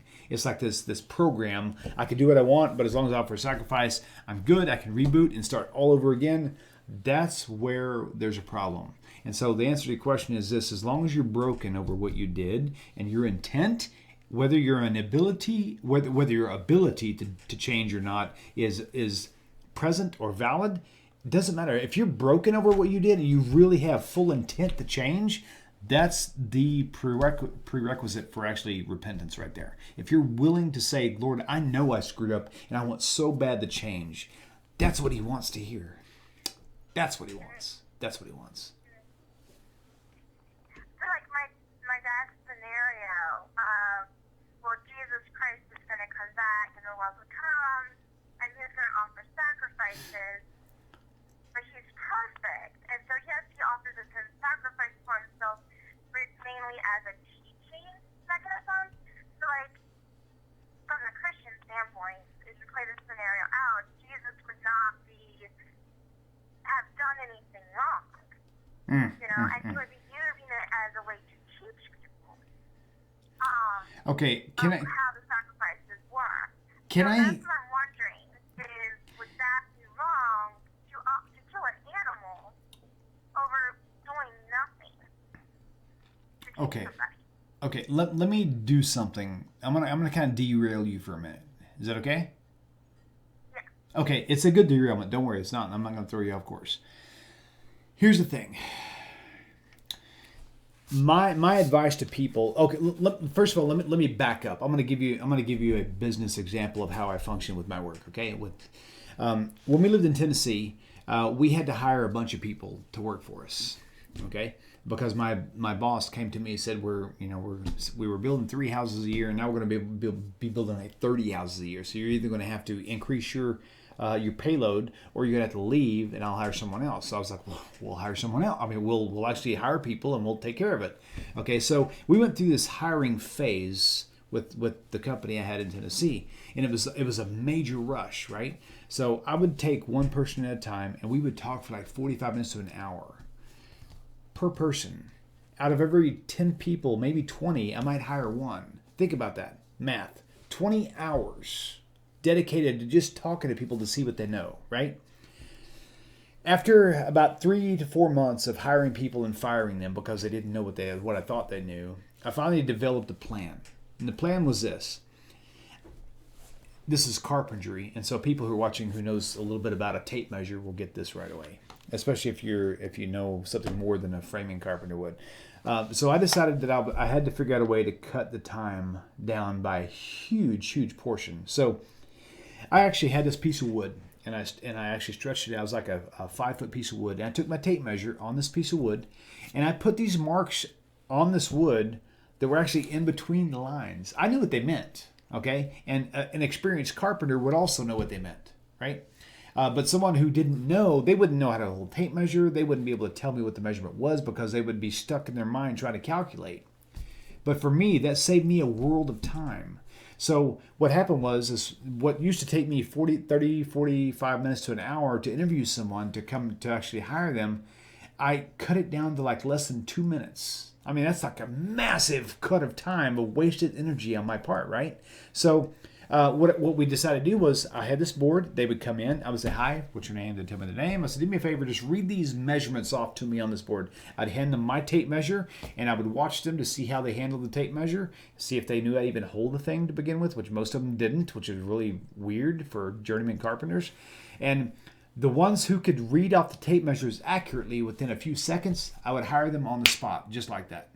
And you know, that saved me hours and hours and hours of wasted energy. Now, my advice to you and to everybody else out there who's watching this program tonight, people who are Christian, who want to debate with you, they're wanting to kind of reason with you, you're not sure if they're sincere or whatever, you set the ground rules. Don't let them ask you questions. You put the questions out there for them. Okay, you take the board, you put the measurements on there, tell them to read them to you. If they can answer that, then you can move forward. So my point is this: put people into a box that you can function in progressively and in a very accurate amount of time. Okay, so what I would recommend is this: make them agree to a set of terms. Your dad, I don't care if it's your dad, your brother, the president of the United States. If he wants to talk Bible, I would say, here, I'd love to talk to the Bible, talk with you about the Bible, but we have to agree on some basic foundations. Number one, let's stick with one verse and one verse only until we completely cover that one verse. Don't jump around. Don't tell me 20 verses as to why you believe in Jesus. Tell me one, and it has to be from the second status, has to be from the Old Testament, Hebrew Scriptures as we know it, okay? But it has to be from their origin. It can't be originating from the New Testament. Okay, so 1, 2, we've got covered. Okay, number 3, once we discuss that, we can't go back and revisit that again. Let's move forward. Your conversation will be cut short to about 10 minutes, like my interviews did. Okay, what a lot of people want are answers to certain questions on how to deal with them, but realistically, if you can just simply put boundaries around your conversations, you're going to find a lot more productivity. And if you ask the right questions to them, you're going to have a lot more people more curious about what you have to say rather than them demanding you answer their questions. You need to have them answering yours in the sense of things, right? If they're not, if you ask them a question and they have no interest in answering it, then you need to walk away. You're wasting your time, period. Okay? So the difference between evangelism and being a light to the nation is a flashlight. If I'm walking out in the middle of the night, and I've got a flashlight, people can see it no matter where I'm at. They can see the light, right? But if I'm walking up to their house, shining it in their window, trying to show them all this stuff right here, they're going to call the cops on me. Okay, so the difference between evangelism is that oddball who's shining a light through your window, or a Jew who is being a light to the nation, who's just minding his own business. People say, oh, that dude's got a really bright light. Maybe he can show us where to go. That's the difference. So the way you address that is you set the ground rules, and if they're not willing to follow it, carry on about your business. Even if it's your dad, because what's going to happen is he loves you, your brother, sister, son, boyfriend, uncle, cousin, doesn't matter who it is. If they love you enough and they're really curious, they're going to come back and they're going to want to talk to you about it more and more and more. So, but the more you simply subside to their rules, it's going to waste a lot of energy and it's going to really spend you emotionally, and you really can't afford that. Does that make sense? That makes a lot of sense, yes. Okay. Very good. Very good. Sorry, I rambled on a lot. I'm really bad about that. So. That's fine. I think you're great. That was a really good answer because, now that you mention it, I do spend a lot of time going over lots of different issues that they're presenting me with.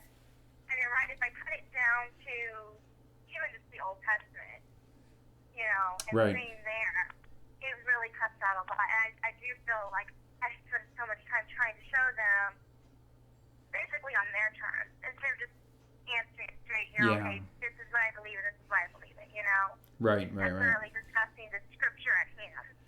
And if you think about it, if you and I were Christians, then we would actually take the other approach. We would actually let them ask us anything they want, and we would try to no, but that's not where we're at. We're not trying to evangelize.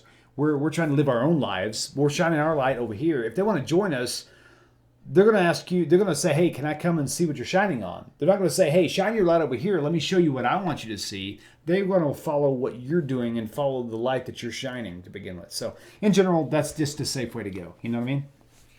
Yeah, that makes sense. Okay, Alicia, thank you so much for calling in. And guys, hey, you're very welcome. I'm very excited that this actually works. So here we go. All right, thanks. Right. Okay, are you still on hold? Oh, no, I guess not. Somebody called from Running Springs somewhere, and I don't know where because it actually disappeared before I actually hung up. So we got 24. Okay, hold on. There's still 24 people watching, so apparently they want to hear more phone calls. 512-797-3424. Forget the lower 85595 Bible. There it is again. Hold on. Okay, this is from Nevada, 702-78. Okay, here we go. Okay, welcome to the show. Please tell us your name and where you're calling from. Oh, hold on. Tell me one more time. I actually did not have my speakerphone on where everybody could hear. Okay, let me. I'm calling from Las Vegas, Nevada. Las Vegas, Nevada. Cool. Hey, do me a favor. Hang on one second. Actually, someone just called from a 909 area code. Sorry, my phone has call waiting. I don't know how to ignore the call and then pick it back up unless you stay on the phone. So if you just call during another call and you want to talk, then sit tight. Don't hang up the phone, even if it takes 10 minutes. Hang tight, and that way when I hit swap, you'll still be there. If you hang up because I didn't answer, then I'll miss your call. So 909, hang in there. Okay, go ahead and tell me again, please. I was distracted by the call beeping in while you were talking. Are you still with me? I'm sorry, you're talking to me? Yep, go ahead. Sorry, I was trying to explain something. I had a call coming in while you were talking, and I had to figure out whether to accept it or reject it, or put it on hold. So. Okay, so continue with my question? Yes, please. Do you want me to hold? No, you go right ahead, please. Okay, I got a little confused because I got to turn off the computer at the same time. Oh, you're good. I'm calling from Las Vegas, Nevada, and I met, I was introduced to you by a YouTube search on the word Kabbalah. Oh, cool. And I'm not sure, well, in short, I'm a 30-year-old Christian that fell in head first, and now I kind of fell out head first, and now I'm kind of rebelling towards Christianity, and that's my own honesty. And I found a website or a YouTube video how a man was trying to explain to a young woman that there isn't no heaven or nor hell the way Christians believe it. Okay. And so I researched and went to another rabbi. He kind of explained it, and the way it sounded like he was more, and excuse my terminology because I am very, very new at this. He said like the Kabbalah 3 or 4 times, and I sent him an email, and he sent me one back, and in response he said, the Kabbalah is not really taught in synagogues as much because it's Correct. more mysticism.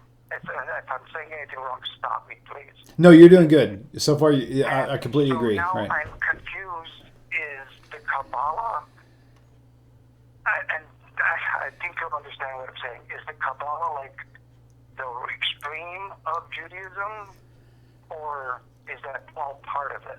Here's Is that a crazy question? No, I think that's great. In fact, I completely feel you because while I was a Christian, I was told Kabbalah was like witchcraft. You don't play with that.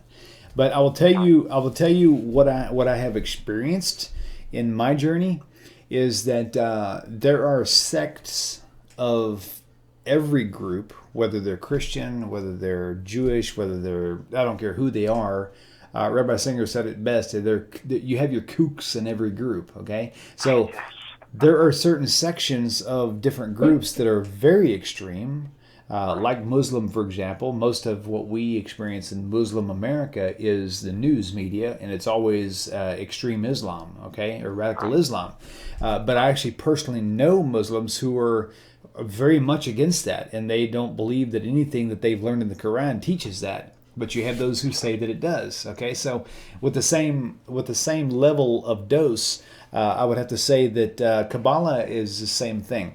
Kabbalah, in my opinion, this is my own personal experiences and my own personal opinion is this: Kabbalah is to Judaism like a microscope is to seeing blood poured on a piece of glass. We see blood poured on a piece of glass. It looks like red. We know it's blood. We can learn a lot from it because, especially if it's got anything on it, we can learn a lot from it. But if you put it under the microscope, you can see cells and you can see all these different molecular structures and stuff. And so what I have found is that Kabbalah is just a much deeper path to Judaism. Now, do I believe that every bit of it is something that I can wrap my head around? I can't say that's true for me. Now, 5 years from now, I may change my mind, or 1 year from now, I may change my mind. But a lot of what I hear does make sense. But if I was to refresh what I learned now and rewind 2 years ago, I would probably say that I myself was crazy for ever believing this. But it's one of those things where you just kind of have to go. It's like teaching. I'm going to go out there and say it's kind of like trying to teach trigonometry to a second grader. Okay, a second grader is like, they think you're crazy. What are you talking about? All this crazy stuff. I've never even heard of before. It doesn't make any sense to me. I mean, they're just now learning how to color and add basic math, right? So I do not discredit Kabbalah at all. I actually own a copy of the Zohar. I own a copy of the Talmud. As far as other things, and actually the Zohar itself is very Kabbalistic in nature. I read from it from time to time. I enjoy it. I actually do. I mean, from what I've learned about Judaism in general, in learning the Torah, and learning the history of the Jewish people, learning the Midrash, it actually opens my mind up more and more to it rather than closing it off more. Now, I will tell you this, while I was a Christian, I was very much closed off to it because as far as Christianity goes, if it didn't come straight from the New Testament, maybe from the Old Testament, you shouldn't even be open to it. Like, for example, we mentioned earlier the book of Enoch, or other books as well, extra biblical writings, right? They're completely forbidden in Christianity. But now I'm finding those books are very, very useful, and I can see now why Christians don't want you reading them, because it exposes a lot of what they believe, right? So with that said, it's kind of one of those things. Sorry if I've been spiking the microphone. I just realized that one microphone was up really high. It basically means that everything you have to take in a progression, just like school. You know, every time you learn a new language, you have to start at the bottom. You have to work your way into it. Like when I started learning Hebrew, I could not expect to be able to read or comprehend big phrases or anything at all until I progressed to that nature, to that level. And until that actually happens, I would be a fool to critique something of that level also. So for me as an ex-Christian, it was really foolish of me to even speak ill of, say, the Talmud, because I knew nothing about it. How could I possibly give an educated critique on something I knew nothing about, other than what somebody else said, right? So my encouragement to you is this. If your curiosity is, what is Kabbalah? What is it exactly? Approach it like you would school. Approach it like you're a kindergartner and you're open-minded and you're willing to learn. That's the best way to deal with anything, whether it's Kabbalah or whether it's the oral Torah, the Talmud. It doesn't matter what it is, the Gemara, I don't care what it is. Approach it like you would and do it earnestly, and be honest about it. Don't try to just throw it out. You know the old phrase, don't throw the baby out with the bathwater. That's the key, right? Let me tell you, I really enjoyed the information that I got from Rabbi Singer, because I binge watched about 1 week of his I think it's backlog of his debates when he was younger, and it's like, my God. Oh, yes. Fire. And so I saw a couple of your, well, more than a few of your interviews with him, and it's like amazing. It's just like a floodgate. And so then I had to kind of stop and say, okay, hold on, don't fall into this boat feel like you did Christianity. Take your time, make sure you know what you're doing, because you don't want to repeat another 30-year mistake. Yeah. I'm hoping that it's, and this is what I boil down to now. Try to say it shortly. In my family, we grew up Orthodox Serbian. Okay, so in that way, it was, just a couple of the big holidays we celebrated. And we only went to the Orthodox Church, kind of tourists for baptisms and funerals. So then when Christianity came around, it's like I fell in love. This is, and I think you know what I'm talking about, that first moment of Christianity, how the family of God takes you in. And I just fell for it. And I won't say hook, line, and sinker. It was more my fault. It's just I just absorbed it too much and kind of went overboard with it. I was the guy who usually looked at the other side of the fence. That guy's a Christian? Yeah, well, nobody told me to go that far. And so that was me. And so I just really did it the wrong way, honestly, for 30 years. And now I'm kind of reeling back and saying, what did I do? And then I found just a simple conversation where a guy was trying to tell this female in a letter that hell and heaven does not exist, or as the Christians believe it. And that kind of triggered a switch, so I started looking, and that's how I found that other rabbi that I emailed, and then you and Rabbi Singer, which is like, I'm starting to get excited again about God. Good. And I'm very glad to hear that, my friend. So I'm happy that you guys are on, and I'm just, I don't know, I'm starting to sound like a little girl to myself, so I better shut up. Man, I tell you what, thank you so much for calling in. I really, really have enjoyed our conversation. So, shalom to you. Keep searching. Keep tuning into TORAH Talk. We've got like 8 shows a week, so I'm sure there's something in there that you'd probably enjoy, okay? Well, I sent you an email, or I sent you a message to YouTube. You answered me back properly. You said you were just going through a family crisis, and I understood. And I got the response, like you said, boom, the phone came on with the announcement of this show, and here I am. So I'm going to be a staple, and hopefully I won't, hear a few years too much. Awesome. Baruch Hashem. Baruch Hashem. Hey, shalom to you, my friend. Take care. Thank you. Bye-bye. Wow, that's amazing. Hey, I'm going to tell you something right now. Do not feel bad. I'm talking to the man I was just on the phone with. Don't feel bad because you got smoked for 30-something years. I just got off the phone last week with, Mom. I call her Mom, the one who lived in this house. She just passed away. I just talked to a friend of hers from Houston, and her friend, I'm going to take this call, 909, I got you, do not hang up. Hang on just a second, okay? And so, come on. You know these phones are funny. Watch this, I'm going to show you something. See this right here? As soon as I touch it, it goes black. Oh, wait, it didn't that time. Hold on, it's got to go on speaker. Okay, there we go. Okay, I'm going to keep you on speakerphone, but don't hang up yet, okay? This lady... Hi, man, this is Johnny, by the way. Johnny Womack, what's up, brother? How you doing, man? Man, I'm doing good. Hey, give me 1 second. I'm going to kind of close on this one statement. So this lady is a friend of Mom's who just passed away. And literally, I was on the phone for 45 minutes, I don't know, maybe an hour. But the last 30 to 40 minutes, she asked me, why did you have a studio at Mom's house? And so I began to tell her. And I just, you wait for these moments. You don't go around like blasting your flashlight into people's houses, kind of like I mentioned earlier. You just wait. If somebody says, hey, man, can you shine your light over here? I need something. I can't find something. That's the moment you're looking for. That's when you want to shine the light. You're going to find yourself reaping a whole lot more per flash, if you will. But this lady, she just asked me the right questions, and I gave her the right answers. And it's like she was just like, wow. Oh my gosh, that makes so much sense. And I'm thinking, she's been a Christian for years. But the problem is, she became a Christian based on the information from the New Testament. And she realized that. She realized herself, before we even talked, that she was missing a lot of information when I began to give it to her, and I began to tell her this is why a Jewish people will never, ever, a knowledgeable Jew will never bow the knee to Jesus, is because of this. It's not because they haven't had the right person talk to them about it. It's because they know better.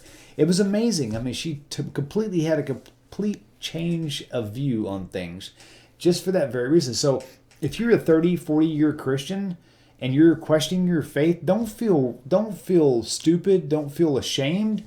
Feel grateful that Hashem is opening your eyes and is pulling you out and wanting to teach you and draw you near to Him. Baruch Hashem. That's amazing. Johnny, talk to me, man. Hey, what you said, amen, brother, I testify. Glory. Hey, man, you and I both speak evangelicalese, you know? That's funny, man. How you been? What's going on today? Oh, man, I can't complain. You know, I want to thank you for doing the work you do. I found out about your show after, you know, seeing some stuff and listening to some stuff from Tovia. You know, he was the guy that really broke the mental chains of Christianity for me when he explained what, you know, the reality of who Satan is. I'm like, what? So I asked some Israeli friends of mine. They go, yeah, man, he's just an angel doing his job. And I'm like, what? You know? And, right. You know, the whole feeling of, let's see, taken for a ride? I've been taken for 10 rides here, man. Man, I feel you. Just like you were saying, you know, having, you know, dealing with that anger sometimes, man. I've actually had to go before Hashem and say, I have to repent because I'm so angry about this, and I know it was the path that you led me through. That's the weird thing, man, is you leave Christianity behind, and then you realize that there's no dualism, like there's not this evil guy out to get you, and it all comes from God, and it's like, it's a whole different light on everything, and unlearning that stuff, man, is epic. What was that like for you?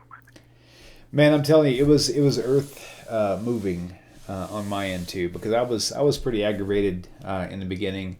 But what's really weird is before I actually left Christianity and the Messianic, even before I left Messianic Judaism, I'll say Judaism-ish. It's not really Judaism. Yeah. I was actually quite disgusted with Judaism because of what I learned from the Messianics, because they taught me so many things that were absolute blatant lies about, like the oral Torah, the oral law, the Talmud and things, how they would teach certain things. And I was so disgusted with it, I actually went and talked to an Orthodox buddy friend of mine. And I said, listen, I said, don't even talk to me about this stuff, because, you know, I know what it says here with this, and this, and this. And he goes, what are you talking about? And I was like, honestly, when I approached him, I didn't think he knew the answers. So when he told me the correct view on it, I was kind of like, oops, okay, so well, what about this one? And what about this one? And what about this one? And man, one after another, he completely just knocking these little dominoes over. And I was thinking, are you kidding me? All these lies I've accepted from the church and from these Messianics just to try to keep me away from Judaism? It was disgusting. It really disgusted me, man, to be honest with you. Hey, have you run into anybody, if I can interject one more question? Sure. Would that be okay? Yeah. Okay. I have had that, you know, I look back on, I've been doing my daily because in the whole Dominionist movement and theocracy and all that stuff. And all the way back, you know, we got things burned in like, oh, secular humanism this, and, you know, secular this, secular that. It was secular or it was us, you know, it was us or them. Was it hard for you to find a balance of like, yeah, it's okay for me to listen to Led Zeppelin song without thinking I'm going to hell? Did it take a while to shake that out too? I don't know at what point you tuned into this episode. But you'll realize I did not reach for any Christian music whenever I went to go try to fix the Ring Central. Okay, so here's the thing. Exactly. Okay, here's the thing. In my humble opinion, and I'm being very genuine, so if there's a Christian out there who's tuned into what we're doing right now for the first time, please just understand my heart. I have searched this thing out wholeheartedly for years, and here's my stance right now. It is about 100% better to listen to secular music than it is to listen to Christian music. 100%.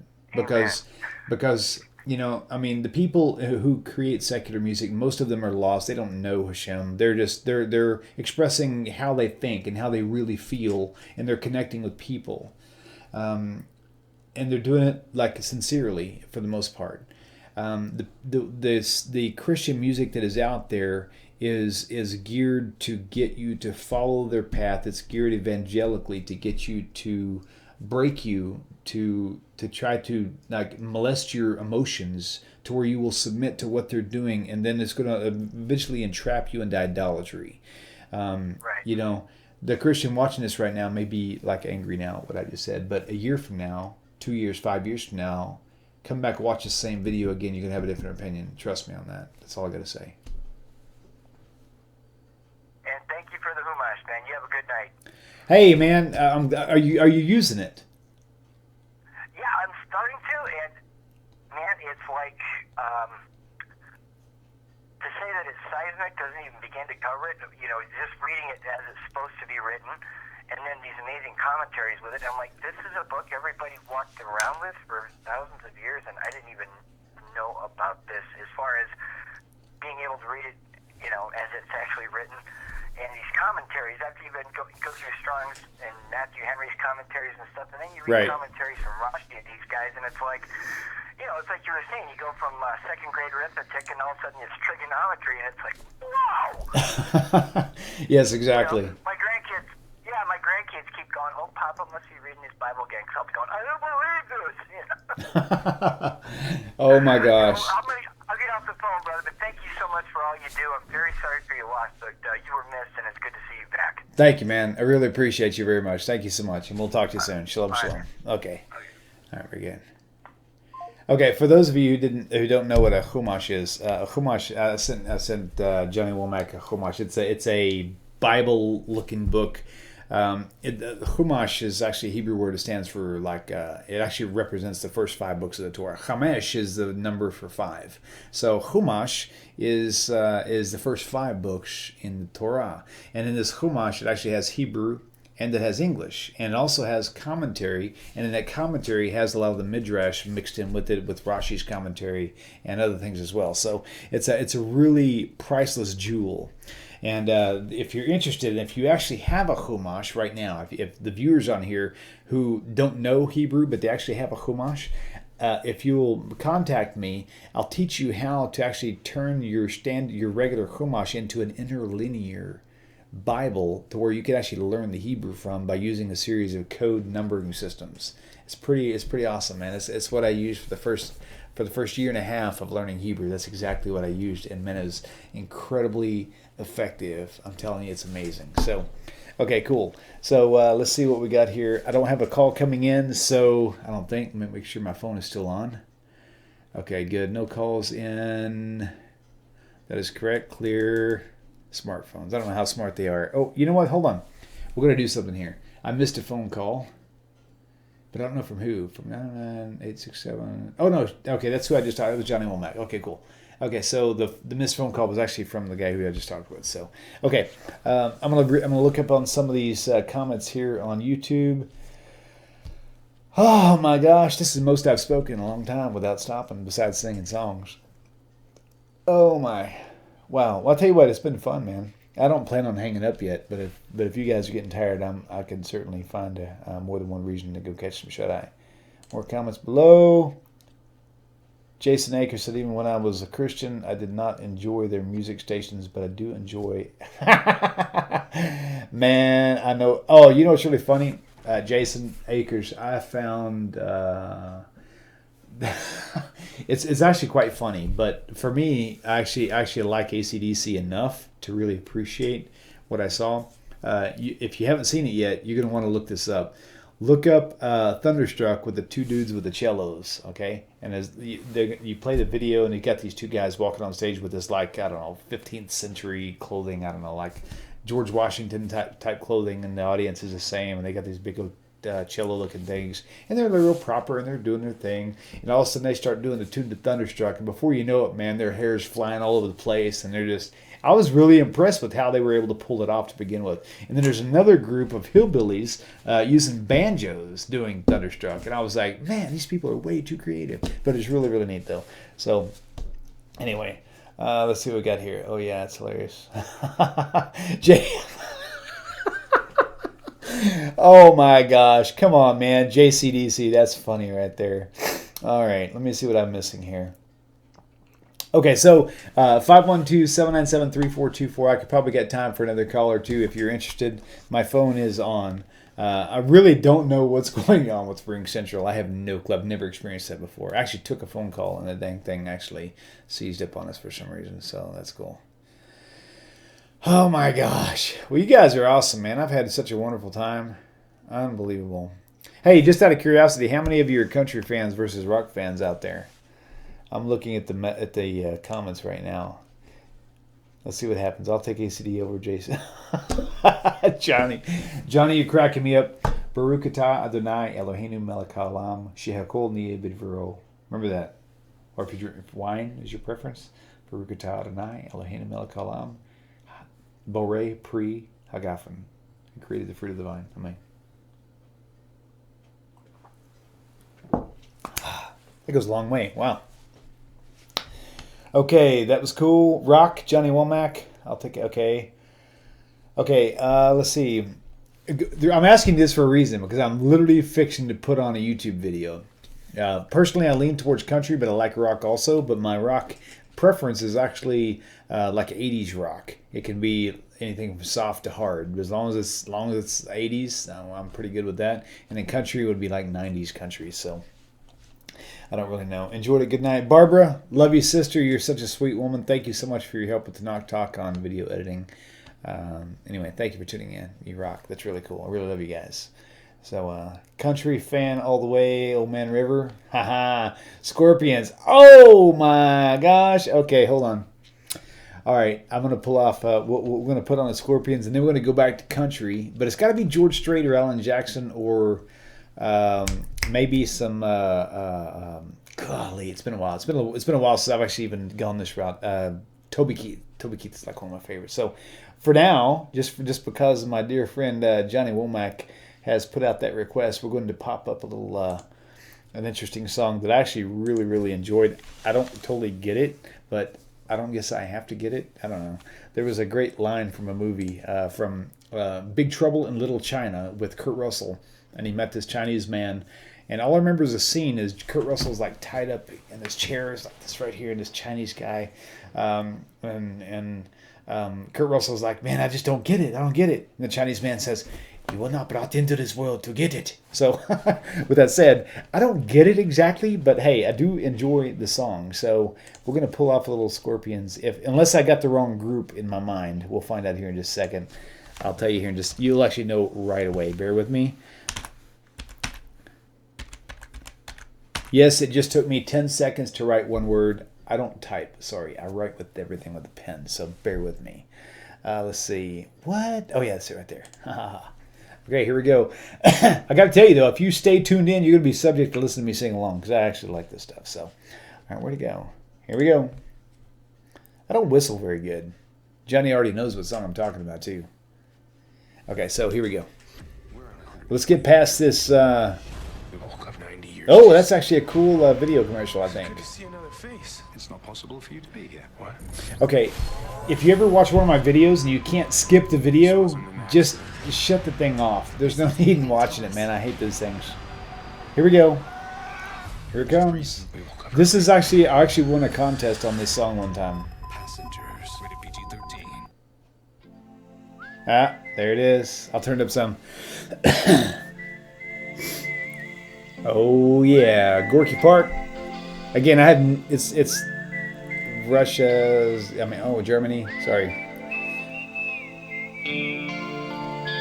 I hold no responsibility for the meaning of the songs.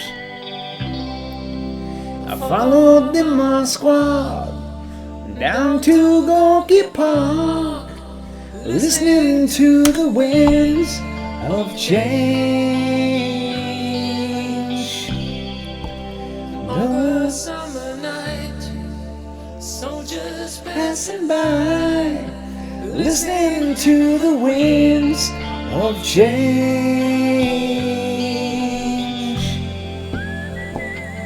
If I whistled into the microphone, it would sound like this. That's why I don't whistle in the microphone. Cheers. L'chaim. It's 11:25 where I'm at.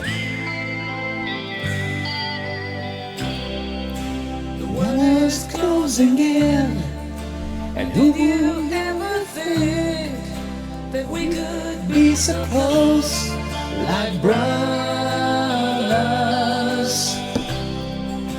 The future's in the air. Sorry, I don't know all the words. Everywhere, blowing with the winds of change. Take me to the rivers of the moment of the glory night, where the rivers of tomorrow dream away in the winds of change.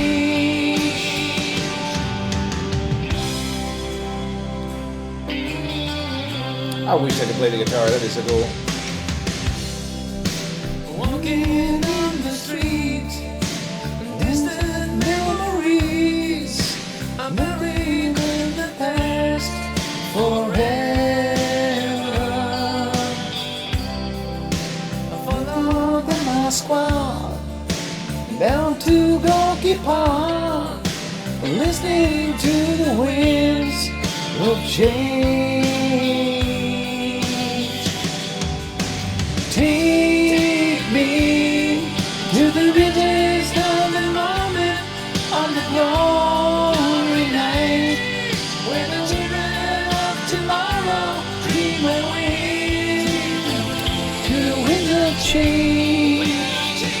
Okay, Johnny, that's all you're getting, man, because I don't know hardly any of these words. I just know the hum. So here we go. A little country for my sweet sister Rita and Julie, if they're watching. I don't really know. But you know what's really funny is I don't even know if anybody's watching at this point, but I don't care. I'm enjoying myself, and I got about 30 minutes before I want to go home. So here we go. I'm going to go with some Toby Kieth. And I'm going to call it...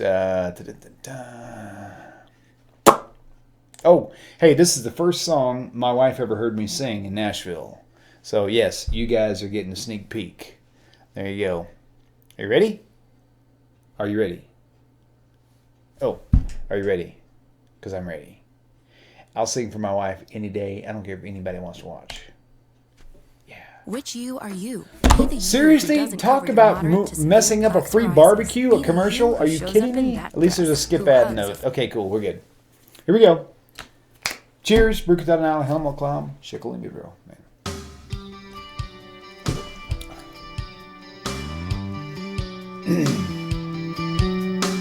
I have to turn the music up a lot so I can sing louder. If the music's quiet, I can't sing that loud. I bet you never heard old Marshall Dillon say, Miss Chrissy, have you ever thought of running away? Settling down, have you married me? If I asked you twice and begged you pretty please, she'd have said yes in a New York minute that never tied the knot. Her heart wasn't in it, just told her Chris as he rode away. He never hung his hat up at Chrissy's place. I should have been a cowboy. I should have learned to rope and ride. I'll be wearing my 6-shooter, riding my pony on a cattle drive, stealing a young girl's hearts, just like Gene and Roy, singing those campfire songs. Oh, I should have been a cowboy. I might have had a sidekick with a funny name, running wild through the hills, chasing Jesse James, ending up on the brink of danger, riding shotgun for the Texas Rangers. Go west, young man, haven't you been told California's full of whiskey, women and gold? Hearing out all night beneath the Texas stars, with a dream in my eye and a prayer in my heart. I should have been a cowboy. I should have learned to rope and ride.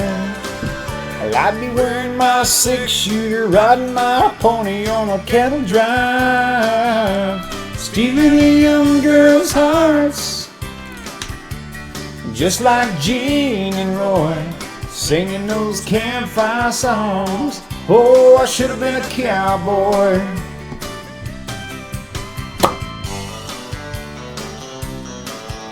Okay, I like jumping around a lot because I have a very short attention span. This is another song that in fact, if you know country, you'll actually hear the words during the song because I changed them to add Chrissy or something really funky. Okay, so this is a song by John Michael Montgomery, sold at the Grundy County auction, and of course I have to have my wife's in there somewhere. So here we go.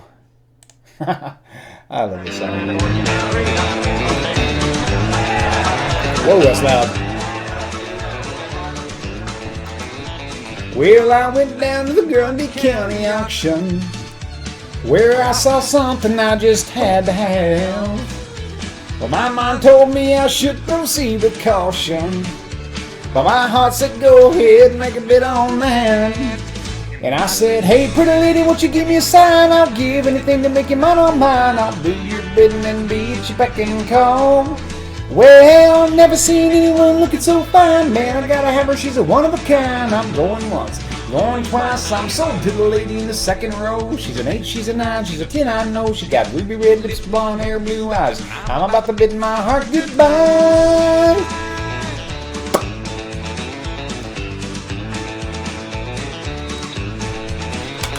Well, the auctioneer was going about a mile a minute.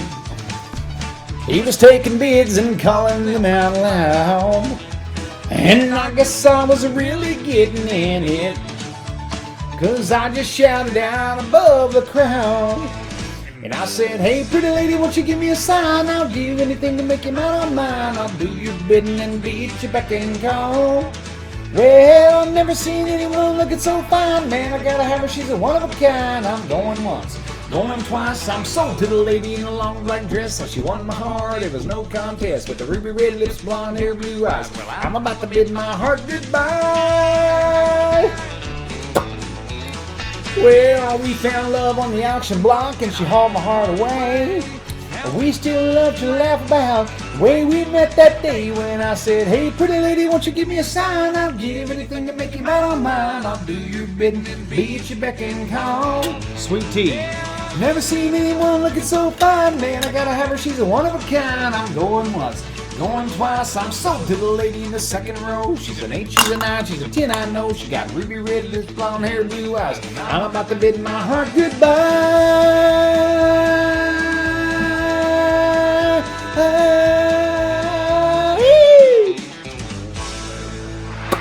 Okay, just for grins, I'm going to do one more and I'm going home. This song is actually dedicated to my biological mother because she really, really, really loves this song. And I haven't sang this in like 5 years, so I don't even know if I remember the words. But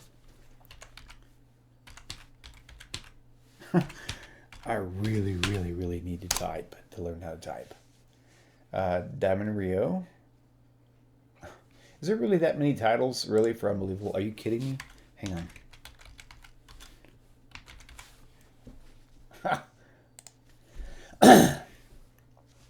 Yep, here you go. So this is probably one of the most difficult songs for me I've ever sung before. Just because these guys are like all over the dang place. But hey, you know what? If you're watching this and you're subject to captive audience, you know, you could always click the little red X in the top button. But hey, you know what? Enjoy it. I always enjoy this song. Oh, here we go. No, another commercial. Yay! What can we do without little TV here? Hold on. 10, 9, 8, 7, 6, 5, 4, 3, 2, 1. Here we go. She's so kissable, huggable, lovable, unbelievable. She's a mouthful of anything and everything a man can want. Yeah. She ain't typical, she's unpredictable, she's unlovable. It's a miracle how my heart stumbled into someone so kissable, huggable, lovable, unbelievable. Up till now my life has been so lonely and boring. I never thought I would find someone so kissable. Oh, yell again. Heaven sent all my money spent. I got a big down payment on this little bitty diamond ring. She's so beautiful, it's undisputable, she's undeniable. We gotta have a ball. Music to my ears and makes my heart sing. She's so kissable, huggable, lovable, unbelievable.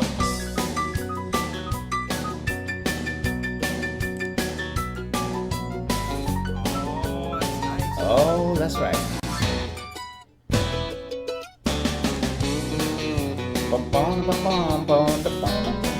Yes, this is the last song, and I'm going home after this.